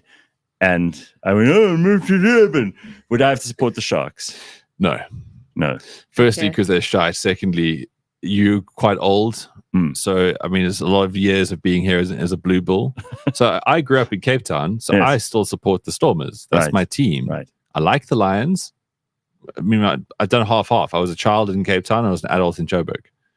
But I mean, in the East Rand, where Simpiwe is from, really knife crime is their sport. But don't mess with us. But there aren't any teams in that. You see, but there aren't any teams for that. That's why she doesn't like the jerseys. Just by the way, we're getting to the truth of this. But what do you think? I mean, I've got friends who have moved overseas, and then South Africa will play against Canada, and then they'll support Canada. No, that doesn't make sense. Gosh, they're still your friends. What's the rule, though? No, you must still support South Africa. That in that case, when it comes to international things, well, you need to be patriotic. You got to also ask what are the terms that they left this country? Was there a home invasion? Were they stabbed, raped endlessly? I mean, sometimes you want to turn your back on a country. Bring back the smile and be like, "Oh my gosh, South Africa was great once upon a time." But then you get the PTSD when you see South Africans. You're like, "No, I'm not supporting those oaks. I'm now going to support Canada." So sometimes it's mitigating circumstances. What has Canada done for you? No, okay, not stabbed you in the giving face. You a character. Okay, but it's giving you a safe place. It's giving you a place where you don't get abused and like killed. So yeah, I mean, there could be mitigating circumstances. So Carl says, if you move to New Zealand and then start supporting the All Blacks, you must be put down like a dog. Well, you're in New Zealand. The punishment's already kind of been inflicted. Yeah, I think like the New Zealand's got its own But also, like if you're not very good at making friends, say like you're socially inept or whatever, you go to that country and now you rock up there with your other jersey, less chance. So if you don't make any mates, and you go to New Zealand with no mates, you might be an All Black supporter to make mates. Yeah, you see. But also, wait, in the same breath, if you walk in there with your like box jersey, they're all going to be like, "Who are you? You know, are you a visitor?" And then you could be like, "Nah, are you a visitor?" Yeah. Simpiwe turned into like Catherine Tate. She's like, "Are you a visitor?" It's a lovely thought, but they will hate you. They'll throw produce at you straight away. And then you can character development, I guess. Like that's your fault for moving. All I'm saying, be patriotic and support. SA if they're winning, of course. Okay, but look, also there's two things. So if you move overseas and you support rugby, you'll support the Springboks. If you move overseas and you support football, you might not be the biggest Bafana fan because let's be honest, everyone loves winners. I also think that when you move to another place, let's just say another province, right? So we can keep it from becoming international and bitter. Let's just say another province. I think people have their own reasons. Maybe in order to fit in the community you're in, you have to support the local team. There is that. Right? And then you don't really care about the team. You're just doing it so that you can have social interaction with the people around you, which is perfectly acceptable. I'm not going to nail you for that. And frankly, I mean, I could care less what your team support is, but I know I'm the exception to that rule. Most people take it very serious. But it's good, though, because, again, like I said, loyalty is a dying characteristic. So if someone from Leeds United Simpiwe takes you out for a Nando's lunch, then look past the things that don't appeal to you. I don't think I can. It's just like if someone wore Crocs. I'm judging you, and I'm just like, no. Like, you are a walking red flag. That's what you are in my life. It's the same thing with football jerseys on a date. If we're not doing something adventurous or we're going to a game, and I'm not that type of girl to go to games, why? Okay, let's just say everything goes well in the date, and it comes down to the bedroom. The Oak drops trowel, Man United boxes. then what are we talking there? Yeah, because ultimately this is inward facing, but he's still made out of that shiny visco. That shiny visco stuff that you do not smoke cigarettes around. Yeah. And he drops his rods, and that's what you see. Is it still game off? Yeah. Come on, what's gonna happen? Well, if we made it that far, clearly no. The game shall continue. Peter Schmeichel's face by the crotch. I'm just judging him, and I'm like, we have to upgrade you, sir. I need to start taking you to new shops. What if it's an old pair with Beckham and Owen on it? It's got Beckham that says golden balls in the front. So exciting. All right, enough of that. I have to ask you about this. We were talking on Wednesday's show. Jack brought up the fact that there's this thing about Deleuze. He had the stroke. His family trying to raise money for his medical care. Some people think it's cheap and nasty, and why should we support the artists who didn't look after their money? Other people want to help. I don't really have a feeling on this, but apparently there's a backlash going on. Yes, there is. So people have basically said he must just die. Like, we're not going to donate. South Africa's full of lovely, caring people on Twitter, aren't we? Yeah, the way they just did a 180. They were first like, oh, get better, speedy recovery. And then they're like, nah, he must just go die. But the family, I think, has moved him. Ben's right. There's no loyalty. None. It's none. Date a guy in a football shirt. This is how we pick up the pieces. I'm not sure about that one.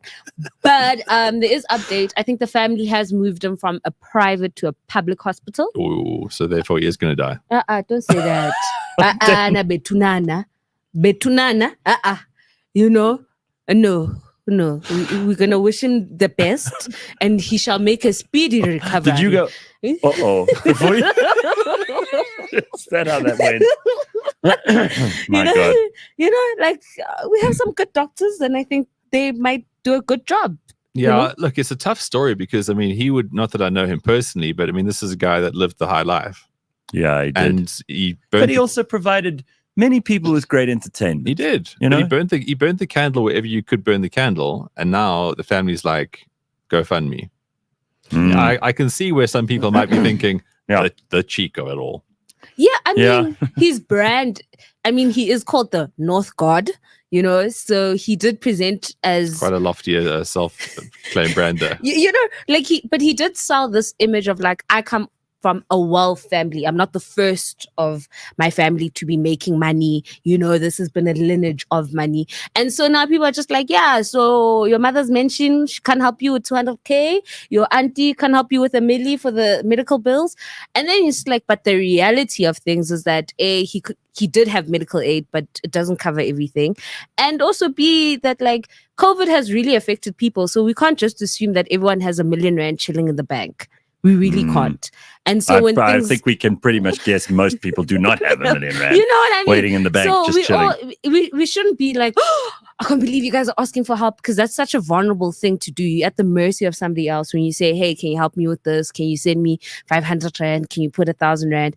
You really are at the mercy of everybody else. But I think people are being mean. And I'm just like, it's a good thing that they moved him to a public hospital, because now, Is public just a nice way of saying government hospital? Yeah. Yes. Because government sounds like death.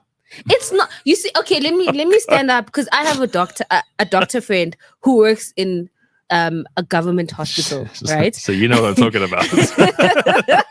And those guys really do work, right? And when it comes to, I think, the trauma response and whatnot, they're very good. We've got the greatest at doctors. that. Yeah, no doubt. So I'm just like, you know what? I do think he's in safe hands. I do think he'll make it out alive. I really do think so. And then anything after that, it's not on the government, you know. Yeah, he'll be in safe hands. Yes. But outside of the hands, the facilities aren't safe. So you can only be held. Anyway, I obviously wish him nothing but the best. And There we go. I think also it's a very difficult thing. Yeah, sure, you can say, oh, they're cheap and this kind of stuff. To ask other people for money, to ask strangers for money, that must be soul destroying. That must be so incredibly difficult. And to know that's all you got. And people don't forget, there was a YouTuber, I think just a year ago, he vlogs his life and whatnot, and is doing somewhat okay. His mom passed on. Mom is in a different province. So he was like, hey, my mom's policies had lapsed. I didn't know about it. Could you guys help me? And then the public helped him. They sent money. A few months later, he bought a new car. Did the public not be like, that's our money that you bought a new car with, you know? And then like now he's in a new relationship. They're like, yeah, you're in a relationship with our money. You're buying things with our money. Well, people are mean. Asking for help is so like, guys. I would love us to apply that kind of thinking to government in general. Like when we see them wasting our money, because it's our money. And we see them buying cars and unnecessary stuff. I mean, I heard that the MEC for finance in KZN, the new MEC, he said he got in there and they said to him, you have 8 cars. He's like, for what? What do I need 8 cars for? They're like, no, but that's what the previous MEC. This is not like the premier or a minister. This is like a provincial minister. And he had 8 cars. For who? What? Where? Why? So that's your money. So that's where if we're gonna lay into celebrities who have asked for a donation and we've helped them. Yeah. We don't even get asked by government, right? They just take. Before you even pass go, before you get your salary, they've already got their share. So if we see them pissing their money away, we should get just as angry as we get when we see some YouTuber misappropriating funds. Yeah, I mean, like they're easier targets, obviously, and especially when they're ill. I mean, Deleuze is an easy target for a lot of these people. Right. Politicians should be the targets all the time. And the rest is like, yeah, sure, judge, but don't go too hard. All right. I do want to squeeze in 1 or 2 more things. We've got Chris Forrest joining us in just a moment or two. I'm thrilled that this guy spent 25 years making comedy better, and we're going to celebrate that this morning. It's weird. Doesn't look a day over 30. All right. What about this? This is quite a big thing. This is a lady at a KFC, I think in Krugersdorp. But this is how KFC. I mean, story can only go badly if those are the words you KFC started lady with. in Krugersdorp? Okay, let's go with this. Just comments afterwards. Save your comments. Okay. Right. Hallo julle, ekskuus vir my stem, maar ek is siek, ja. So ek en my maat lekker KFC bestel vir 'n lekker Sondag lunch. So ek het vir my 'n burger gekry, 'n crunch burger, en my ma 'n lekker streetwise toe met 2 lekker stukkies hoender en 'n chippies. En toe het Lia gister verjaar. My babatjie is 1 jaar oud en sy het die lekker koek gehad. Toe eet ons dit lekker vir dessert. So the real reason I wanted you to see that is the deceitfulness. At the end, her 1-year-old baby's birthday. But that cake is not for the baby. But she already had 3/4 of it when she showed it to you. Right. I mean, it's been put in a Tupperware, which means there was more before. Okay, and what I don't like is the lying. I don't mind. Is that what you took away? She has her crunch burger and her mom has the Streetwise too, which, by the way, is, I think, a very sensible choice. But the cake, it's the lying. Yeah. Esmeralda, or whatever your name is. It's the lying that we find so hurtful. It's the lying for me. Yeah, that's what really hurts. Personally, I find the aspect ratio hurt me. There was a lot crammed into that vertical frame. Should have been on Twitter with the 16:9. Very interesting.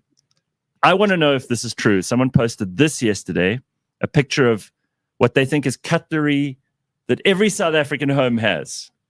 It did look Nazo. familiar. I happen to not have this cutlery, but I have seen it many a time. Nazo. So take a look. If you're on the YouTube channel, this is what we do. This Oh, we had it. absolutely, Yeah. yes, kids. Yeah. Oh, okay. They must reframe. No. Black people. Black people. and No. whites. Oh, As oh, kids, I okay. remember there We being had that. it, says Simpu. Oh, We've been having it. I'm just like, yo, what's in the Right. glasses my grandmother wanted? Yes. You should, yay.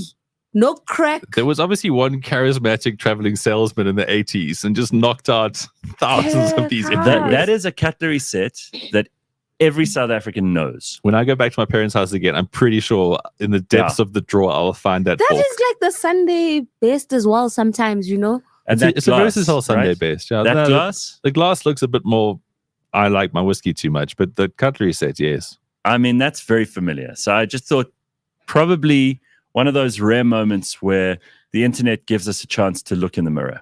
Oh yeah. Did you guys? I know in most black households they had the same picture. It was of this lady carrying her child, and it's a portrait like this. Every single black household had that picture. No, Simpu. I promise you. No, Simpu. Did you guys not have? No. Okay. Why are you looking at me? I'm asking. Since we're going, guys, since we're talking about childhood, I'm just making sure. Okay. So it's my There you people go. thing. Okay, Flex, you yeah, had the he knows same- what I'm talking about. Same and Flex, same cutlery set. Yeah. Yeah. Okay. Okay. Very good. I just had to make sure. All right, you Okay. see, like this is we It's probably learn like a things. Reader's Digest monthly sale that There you you guys go. all got caught up on. It was probably a Reader's Digest picture or the centerfold from a U magazine that they just made look smarter. So here's another thing. This is how, and I can't validate this. I can't say it's true, but it feels like it should be true. This is how men have changed since the 1940s. Oh, it's probably So- true. Yeah, there's a couple of details here. I'm just going to have to pull up the picture so that we can discuss it at some length. Oh. Okay, so here we go. All right. This is how men have Wow. changed. All right. So in the 1940s, there's the guy. He's height 1.8 meters, weight 90 kilograms, age 25, penis length, flaccid 10 centimeters, erect 19. Okay, and thick body hair like a pelt. Then we skip forward to the 1980s. My type of guy. Okay, he's 1.8 meters, 78 kilograms, light chest hair, some musculature and strength, thick pubic hair, and penis length of 8 centimeters, flaccid, erect 15. Yeah, maybe. Sure. Okay, then the 2010s is the third one. Age 25, height 1.7, weight 65, limited musculature and strength, no chest hair, light pubic hair, and penis length, obviously getting smaller and smaller and smaller. Then the final one, this is what a average white male would look like in 2040. That looks okay? like a female. Guys, this is what you got to look forward to. Your sons will grow up to be like this. All right, are you ready? Predicting from current trends, in the 2040s on average, white males will be smaller and weaker than females of all races. So maybe this whole Olympic thing is just a question of time and place. The Algerian box is just ahead of their time. Yeah. No body hair, development of proto breasts, no muscular development, physically weak, and penis length, Penis length, NA. flaccid 4 centimeters, erection not possible. Yeah. So I just feel like everything there is probably truthful except for the 1940s guy. How many World War II movies have you seen with Chad over there running around with his fucking barrel chest and large penis? That's bullshit. That's a 90s oak with discipline. Otherwise, I agree. Conga Chris says, I did not approve the usage of my image. I am from the 40s, though. All right, take that picture off. Thank you. We'll probably get banned from YouTube anyway. Carl says, 19 centimeters, motherfucker's going to kill someone. In winter, I have to sit down to pee.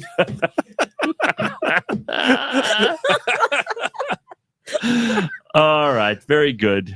Very, very good. That is all we have time for on this segment of the show, which means we get to say goodbye to Ben. Bye, Ben. Yeah, And Alex. I mean, I'm the 80s guy. Alex. I'm 1.8 meters tall. I'm 78 kilograms. And all the other measurements are about right too, I'm sure, Ben. Guys, I don't measure my cock. I mean, come on, I'm a grown man. I know that I'm happy and I've got enough. I mean, Well, there we go. Thank you, Ben. Get Bye, out of here. Ben. What an awkward moment to leave the show.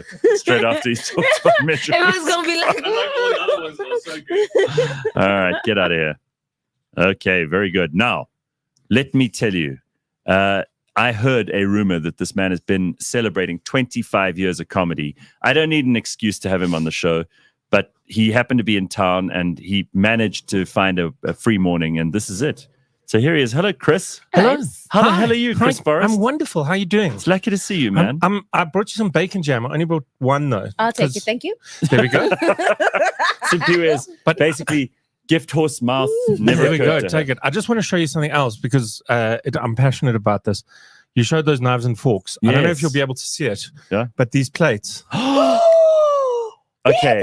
I don't know how to get it. Can you see that? Those plates with the flowers on? Yes. at the I bottom. remember those. And then there's a I remember brown lining around it. Every Yes. South African house had those plates. I do agree. And we ate off them with those knives and forks. I remember those plates too. So this time I'm totally on board. And I do know that crockery. I mean, the cutlery from earlier. I do know it. I just, I don't have it now. Yes, For- of course not. yeah, Some things we just need to leave in the past. Like, My parents still have both. My mom was born during the Second World War. She doesn't throw anything away ever. So she's still got both. Yeah. I still eat off those plates with those knives and forks at her house. PTSD, huh? I'm okay now, though. No, all right. Well, listen, first of all, congratulations. Thank you. 25 years in comedy. It is a tough business.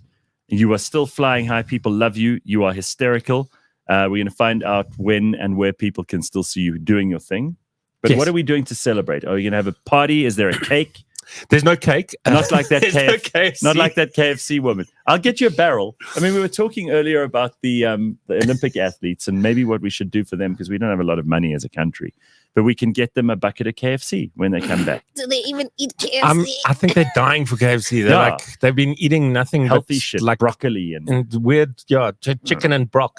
yeah, The only no skinless chicken breasts right. with a hint of Tabasco sauce. That's It's the been only joy boiled they get in their life. Yes. vinegar. And now she's Tatiana. Did you see her swim last night? Yeah. She was so happy to come second, and then, but she's got a gold already, so it's awesome. Yeah. So she deserves. She can She can have as much Whatever. KFC as she KFC. wants. She can let that grease drip down. So- But just because you were sitting here, you heard a lot of our commentary. I find like, you know, people like that woman who posted the clip from Krugersdorp. I think it's Krugersdorp. I don't want to be mean, but I think I think, yeah. I think what bothered me about it is the cake part at the end. You see, I'm not going to discriminate. If you like eating KFC, that's great. But don't lie to me about the cake for the baby. I'll bet you $20 because I'm loaded. That she had a Diet Coke with that. She was like, Streetwise 2, Biggie Cook for dessert, and a Coke Zero. Yeah, please. the diet. All right. The last time we saw you, you actually you brought us a coffee machine, and you were busy. But you're doing a lot of things, not just comedy. That was a long time ago. I know, dude, but I remember. See, I'm great. I'm Well, obviously, that I kind brought of you a person. coffee machine. How many of you guests bring you a coffee machine? You do something nice It's for not me. I here, by the way. remember It's it. I No, saw. we didn't bring it with us, but I mean, all the stuff that you're involved in. Tell us what's been going on. So my big thing right now, big thing that I'm super passionate about is I don't know if you know the TV show The Ultimate Braai Master. Yes, I've seen it. So I love braaiing. During lockdown, I had not as much comedy as I normally have, so I qualified as a chef. Nice. No Properly. slacker. Hey, you weren't just sitting around waiting for COVID to end. No, well, I was for the most part, and then I had to spend time with my kids. I was like, "Oh, let me do something else." I'm kidding. I love my kids. So a friend of mine owns the HTA School of Culinary Arts, and I helped him out with some adverts. And then he said to me, HTA, isn't that chlorine? not HTH, with an A at the end. HTA. Oh, I thought it was the HTH School of Culinary. It's a very different, very sterile. Yes, that's not my Smells like a favorite pool. restaurant. Okay. But so I helped him out with some adverts, and he said, "How much must I pay?" I said, "Don't pay me. Let me do your course." So I ended up doing his year-long course and So got a what- qualification. Because And I know then- that the French, you have to learn to do 100 things with an egg. You have to cook an egg in 100 different ways. It's culinary to be a stuff as French well with chef, that egg. right? I'm not sure about that. That's the folds in the hat is the Is that what different they ways told? to Is that cook what the they? hat. That's the lies. I'm sure it's true on some level. I didn't learn 100 things. I can scramble one. Oh, But like a champion. what can you do Okay. that you couldn't do? Because I'm not a foodie, right? I love a good meal. Don't get me wrong. Who doesn't? Yeah. But I'm not that interested in how it's made. However, people tell me something and I then implement it. And I think this is the truth for all of us in my own way of preparing something. Yes. And it can make it so much better. Mm. What did you learn that you're not sworn to secrecy on about cooking that we all could know? It's there's not a lot that everybody could know. Like, I mean, cooking's cooking. The thing on the course is that the first thing they said to us was, it's one thing to cook what you know. Mm-hmm. It's another thing to know how to cook. Right. And so they teach you different cooking techniques. So like the basics of different things. What I'm getting at is like South Africans all think, every South African man thinks he knows how to braai. Well, that's funnily enough what I was talking about, is because I love braaiing. And I thought before, way back when, because we're going to go back to before I entered MasterChef by mistake. Yeah, I know, it's a weird thing. Yeah. He knows the story. You guys don't. But I thought I knew how to braai. But there's so much I've learned. Dealing with like Pete Goffwood is my like culinary sort of guru. And the stuff he taught me, just you learn weird things. Like you'll see, just as an example, you've often stood by a braai and you see these guys, they turn the meat like every 2 seconds, which is very bad. You're supposed to just one side, done. But you know what is like is if you're turning the meat every 2 seconds, then you don't have to do anything in the kitchen because you're like, no, I'm super busy. Yeah. So then you just pretend that boerie. In fact, if you ever have kids, anyone, and you have a kiddie's birthday party, like help the guy cooking the boerie. Because that way, even if he's got the tongs and you just like braai support. No, South African guys are good at that. Yeah. But I mean, for example, again, I'm no great shakes with cooking. I like any good South African man, I can braai. I think I can. I haven't fucked it up. But it's like simple. It's like you have to, the simpler it is, the better. Bit of salt, bit of pepper. That's all you need. On the one side, on the other side, don't let it get too crisp. Well done. Depends on what you're cooking. Sure, but I mean, like, let's say steak. Steak is bloody okay. That's my favorite thing in the world to eat. Steak, nice and pink in the middle, nice on the outside, like sealed, but not blue. You want the fat to be a little bit burnt. There's other little things that a lot of people don't do with steak. Like, firstly, I hate when people marinate steak, as you say. Like then you're just tasting marinade. Why are you even eating steak? Okay, you might as well have a marinade sandwich. Go to that restaurant with. By the way, Sims and I have never paid this much attention in our life. We care about this more than you know. If you're cooking steak, yes, leave it at room temperature for at least a couple of hours. Because if you put it on the braai and it's come straight out of the fridge, this is a mistake a lot of people make, then it's going to be overcooked on the outside and undercooked on the inside. That's the one biggest tip I can give anyone cooking steak. For how long? Well, just so that it's room temperature throughout. So that like a day. Well, not quite a day, but like a couple of hours is fine. Cook it that night. And then depending on your, there's magnificent shortcuts. Like if you really want, you can do things like 6-gun grill or whatever, but salt and pepper are flavor enhancers. Yes. So you're enhancing the flavor of your steak rather than disguising it, adding new flavors that are unnecessary. Yeah. I think there's something. If my prison meal would be steak. Like my last day, you know, it's not very big in Deep Slit. It's but that last meal, you know, that they give someone before they put them on death row. Yeah. In those movies in America, there's like, "What's your last meal?" And then people go, "Oh, I'd like spaghetti bolognese," and I'm like, "No, a big T-bone steak. That's perfect." What would yours be? Well, I don't know. You haven't thought about this? I thought everybody. I don't plan on going to prison. Yeah, mine would be a really large meal that's going to take a while to eat, like maybe 10 years. No, but also like probably something home cooked. I don't know, like 7 colors. Like probably like 7. Give me 7 colors. That's a good. Yeah. Just on thorough. a flowery plate. On a flowery Oh, plate no, with with- those with measuring the- forks. Thank you. With Diet Coke. Okay, so you've become this this culinary guy as So- well as being the comedian. Well, the other thing I'm doing, that I'm just going to punch shamelessly Go here, I'm running a braai festival Ooh. Nice. called the Ultimate Braai Master Live. Okay, where's this going to happen, and how can people be part of it? And tell us what it is. So it's at Monte Casino, Mhm. 25th to the 27th of October. Right, good time to be braaiing, It's a great time. Well, any time's a good time to be braai. but it's nice. It's nice outside, Mm. warm. It's So we've got everything any braai wants. So we've got like a whole expo with braai equipment and braai sauces and spices and whatever you can think of that goes with braais. We sell veldskin there. You know what I'm saying? amazing. Because if you're going to braai properly, if wearing veldskin makes your braai taste better, It's good. Mhm. it's a fact. Try Yeah. it. And I'm It a complete ground- convert. I It will say, grounds you. I always thought these were like for guys from Bronkhorstspruit or Krugersdorp, whatever. But when I was there last year, this guy said, "Yeah, just wear a pair," and then I love them now. I'm How that guy. far are you from a two-tone khaki shirt? No, that's where I draw the line. All right. Like I have one. Believe it I've or not, heard- I've I've worn heard. it. I've worn it on TV shoots. I know because someone who's English as hell, and he put on one of these once, and he said it transformed him like Clark Kent turning into Superman. He said he's never looked back, and he loves wearing his two-tone khaki shirt now. my problem is with the two tones and whatever. Yes. Like you saw those men on the Yeah. screen. I get chafed nips Ooh. because of the. Because of the what do they call it? Proto breasts. And then you can feel manly until you've got elastoplast over your nips, and then because the line is right on the tits. it is there. Yeah. It is, and Very I've un- and mine are a little uncomfortable. bit larger Maybe than that's most why they men's. put it there. It's titillating. Huh? Maybe that's why they like it. You never thought of that before, huh? Dodgy bastards.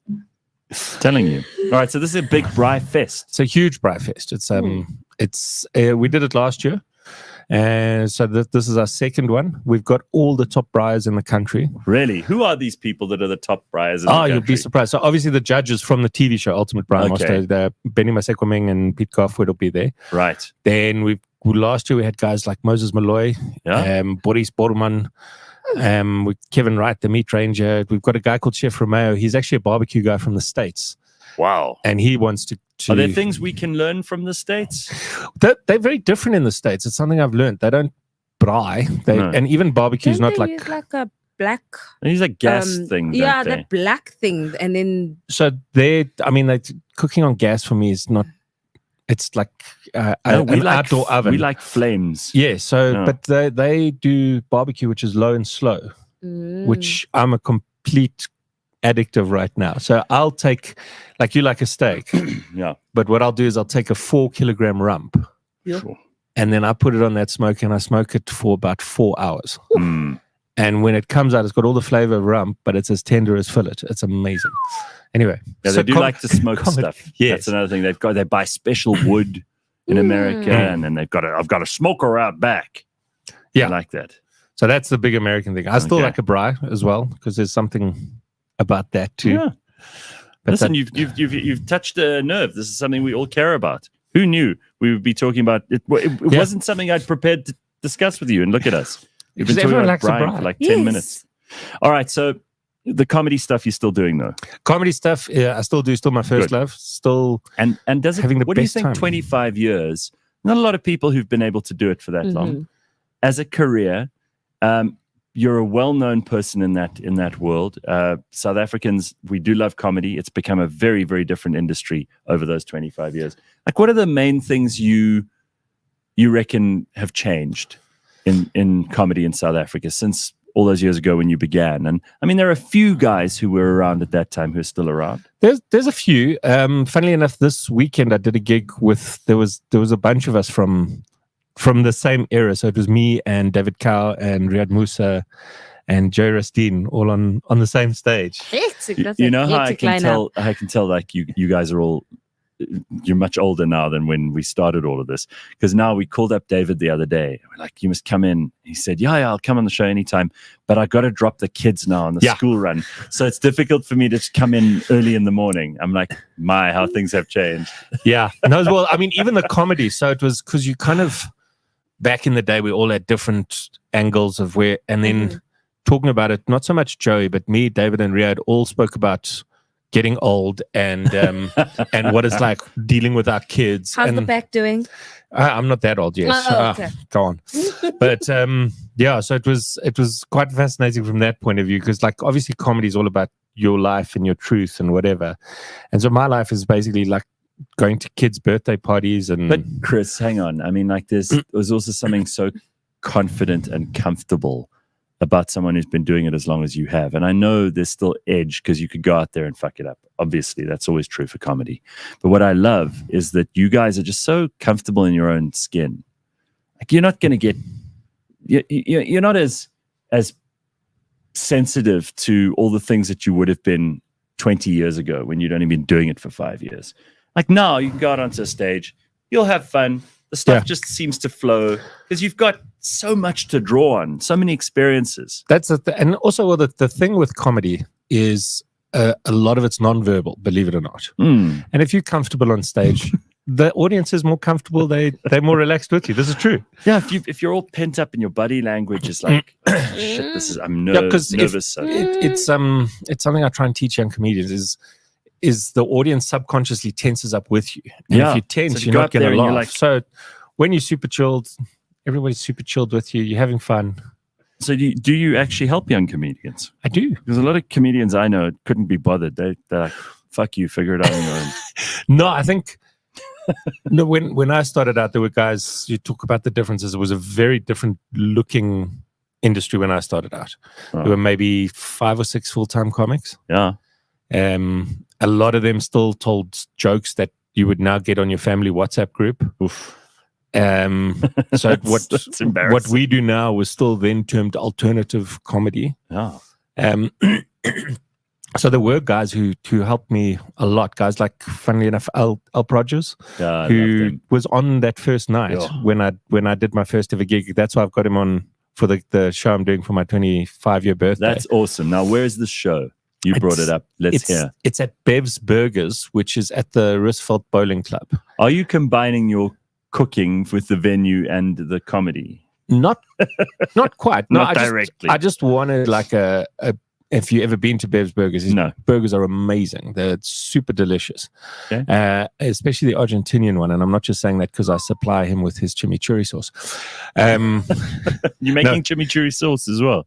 Yeah, it was a side hustle that started when I was doing my chef's practical. That's hence the bacon jam. You're very versatile. But so it's a very relaxed room. The food's amazing. I've known Bevan of Bev's Burgers since like we were part-time workers at the CNA when we were students.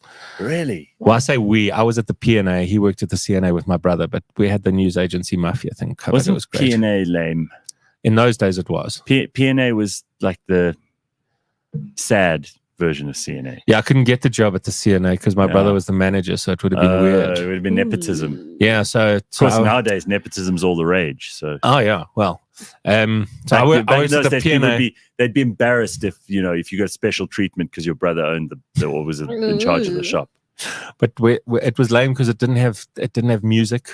Yeah, it was family friendly. Yeah, but I promise you, if you came to the PNA in Cresta, we sold more Tipex than to kids coming to on Friday. We actually had to take it off the shelves. Because the kids in Pue, back in those days, I know this sounds they made a really lot of mistakes and their Tipex got dry. Yeah, they used to, Tipex was to, do you know what it is? Yes. Okay, but they used to sniff it as well. Did your generation not sniff Tipex? No, we did glue. Oh, you see. That was the cheaper option. Did you stick together? Look at us going over our great. This is a nice retrospective of life in South Africa in the in the 90s, the 2000s. What did your generation know? We sniffed Tipex thinners, and yours glue. And the ones now, God knows, some kind of methamphetamine filled. I hope they've got better stuff. Thing. No, they don't. Well, on your tie. I never did it myself. I always thought it was weird. Like Tipex thinners on your tongue. Yeah, I was never a Tipex thinners sniffer. I remember there was this one kid in our school. He was quite a big Tipex thinners sniffer. And he was always at the back of the class, would fall asleep quite often wouldn't be fetched by his parents, very seldom passed a subject, very seldom had anything to say or do that wasn't about being in trouble or being shouted at by the teachers. I don't think he lasted very long. Is that John Steenhuisen? No, he actually got his matric.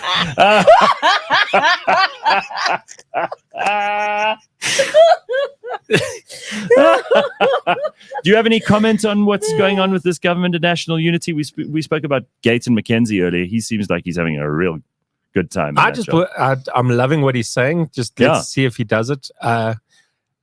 I don't know if it's true or not that the ANC guys were moaning that they're being outshone. They'd be embarrassed. This was a story. I mean, look, it was on News 24, and how do you know what to believe? But they've never. I love News 24. Nikki's the chick there. She's on the ball, so it must be true. Okay, so you think it's true. But they said the ANC are embarrassed because the DA ministers are making them look bad. It's about time. You listen to no, because the thing is, if you think about it, it makes sense. Because like the ANC guys for the longest time, was it Jay-Z who was like, we're going to be in charge until Jesus comes back? Yes, that was him. Yeah, and then he left Man City, and now he plays for Arsenal, and he's made a great comeback. Gabriel Jesus. And then sorry, that was a terrible joke. It's horrible. It's that family WhatsApp group. Yeah. Don't get me started on Jesus getting on the end of We're crosses. not paying him to be here. If you want to see the real comedy, you have to pay. Yeah, come to Bev's Burgers on the 8th of August. There we go. But like if you don't feel you got to work for something, you're not going to work for it. Yeah. Versus if you're the DA, you're like, we got to show these guys something. They're going to put in effort. They've been moaning and complaining and saying, "Oh, you guys can't do this for so long." Yes, it's like, okay, you try. And now that they're in there, they've got to do it. And we'll see what happens. Listen, I just think whatever happens here, it's better than anything we had before.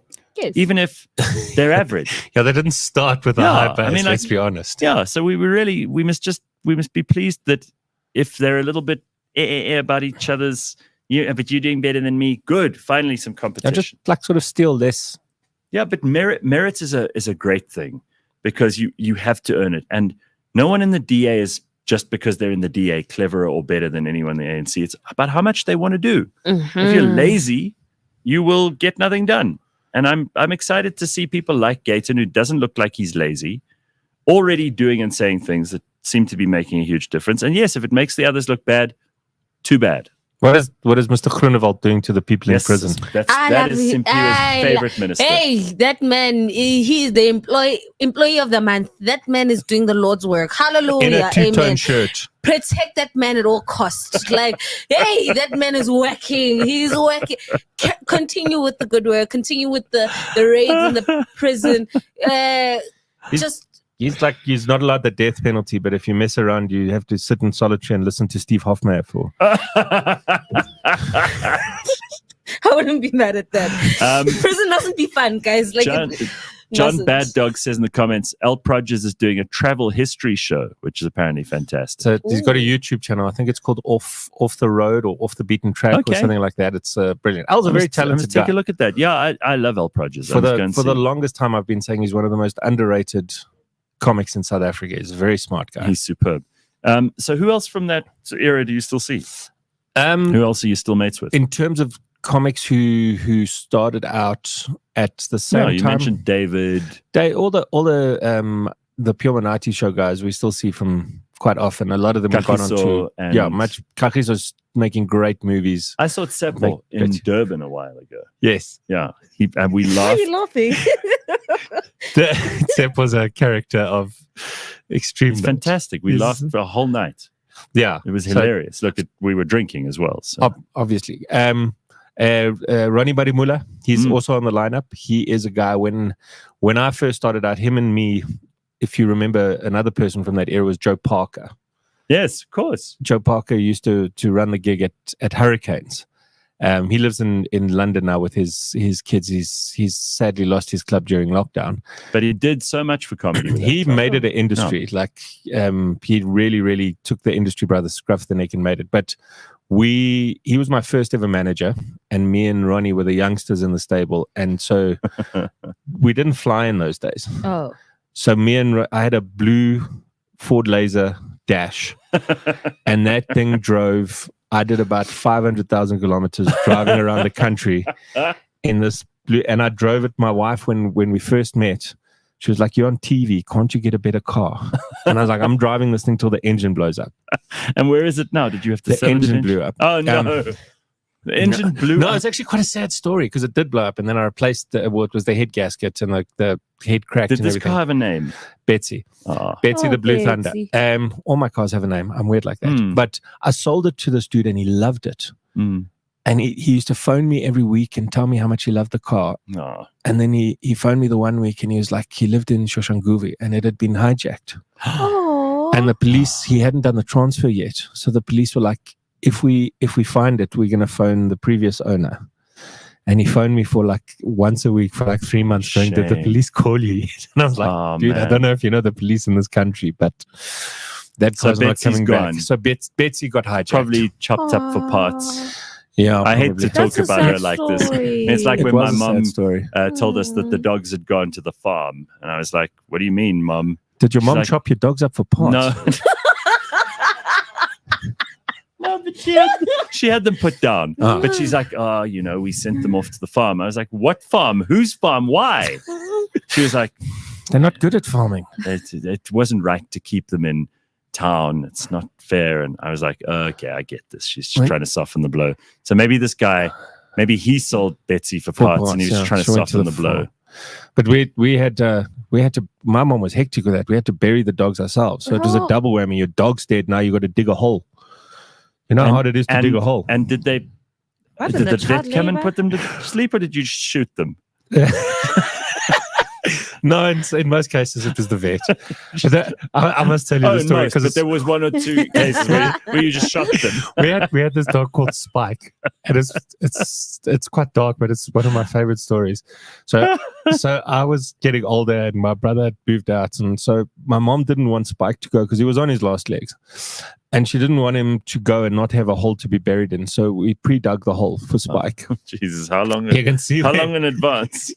But then the one night she's calling the dogs in, and Spikey's not there, so she fears the worst. But when she went to look for him, he was stuck in his hole. He fell in He had his own fallen in grave. his own grave. But I promise you, he perked up like you won't believe. He lived another 2 years. He was like, The "Guys, fear of death. I'm okay." He tried it out for size, didn't like it. He's like, "I've got more life to live." Oh, I love that. He That's suddenly- amazing. Yeah, there's just this dog had energy. It's like, woo. He's like, "Not today, Satan." I'll tell you what, it's like if you adopt a rescue dog, and I think people who do are the coolest people in the world, because you can buy a dog or whatever, but if you actually go and rescue one, man, those things are grateful. Oh yeah, no, They're I've so got grateful. They're like, "What do you want me to do? Must I jump?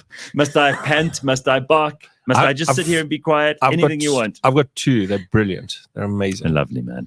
All right, I'm sorry about Spike and Betsy, but That we was a while won't ago. end I've the moved show. past then. We won't end the show on a downer. We'll remind people first of all of your Braai Fest, which is happening at Monte Casino in October. What date? 25th to the 27th. Magical. Ooh. Come And then- through. There'll be. So I'm just going to keep punting it. I No, hope you go, got time. go. We've got amazing. I've vetted it myself. All the food vendors are selling braai food, except of course for the guy who's selling ice cream. And when he says Question. vetted it himself, he doesn't mean he's going to shoot you if you don't No, come. no. Will I mean, there also be biltong? there will be biltong, Yeah. and it's the two guys I've got coming for biltong. One is a place called Nuach's, My kind of people. It's gonna be good. which is amazing. Their biltong bars top notch, and then hopefully Meat World is also, because their bubble ice makes is next level. We've got everything braai. We've got demos. I pair all the demo chefs with comedians. Oh, wow. Yeah, Cool. So like last year we had Jason and Nick Goliath and Rishli Bonwa and me, obviously. And then, as I said, the expo is amazing. We've got a competition, Mhm. which we'll be telling people how to enter soon. And then you can actually buy a judging ticket, so you can be a judge of the Ooh. competition. I think that would be Pete good and for Benny you. will put you on a judging course, I mean, that's quite a big deal. and then you can judge the competition, which is amazing. So tickets are at Quicket. I like it. Okay. Go check it out. Very good. And then your show for your 25th anniversary? That is on the 8th of August. The day after is Women's Day, so you can come celebrate. Okay, cool. So it's the day before public holiday, the 8th of August. Tickets also on Quicket. Bev's Burgers. Bev's Burgers at the Risveld Bowling Club. Lekker. The comedy is going to be amazing. As I say, Al Prodgers and Roddy Madimula, because of my history with them. Unfortunately, the other guys on the lineup are unavailable. One's in Cape Town. Did you shoot them? No, well, it was, I'll tell you who it was. It was Tony Stewart. Oh. Bless him. What a great guy, but he's very old now, and I don't know how to get hold of him. Okay. It was Ryan Whittle, who lives in Cape Town. Okay. There was a guy called Dale Abrahams, who was possibly the worst comedian I've ever seen in my life, so he's not coming. Also, he lives in Swaziland. Darren Moore was there taking notes. He was brilliant at the beginning of my career. He's the one who actually got me into comedy. Really? And then Al Prodgers was the headliner. Yeah. Nice. Okay, well, we're looking forward to both of those, and it's good to see you again. It's always good to be here. Like, new home here as well. And, very and now nice. You like the place? You like what we've done with it? Yes, it's wonderful. And then this is on TV as well. I would have cut my hair if I'd known. I would have. Shame you would have dressed grow up. some. Yeah, dressed up. Well, Simpiwe's not going to date you because she won't. She's very into like. I mean, also, I wear a football shirt. I was going to say, you're not wearing one now, so maybe, but he's married. Have to, no, I'm superstitious. I only wear it when they're playing. But I just have to put something out there as per your earlier discussion. You can change your life partner. You can't change your football team. There we go. So you have that's your line. There's a round of applause for those of you who can't hear off mic. That's James and Flex. They don't really have any say on the show. All right. Thank you, everybody. We got to go, and we will see you on Monday, 6 a.m. Have an excellent weekend. Keep warm because it's still not great, and watch the Olympics. And don't forget about these two fantastic events that are going on with Chris Forrest. You don't want to miss them. Have an awesome weekend. Bye.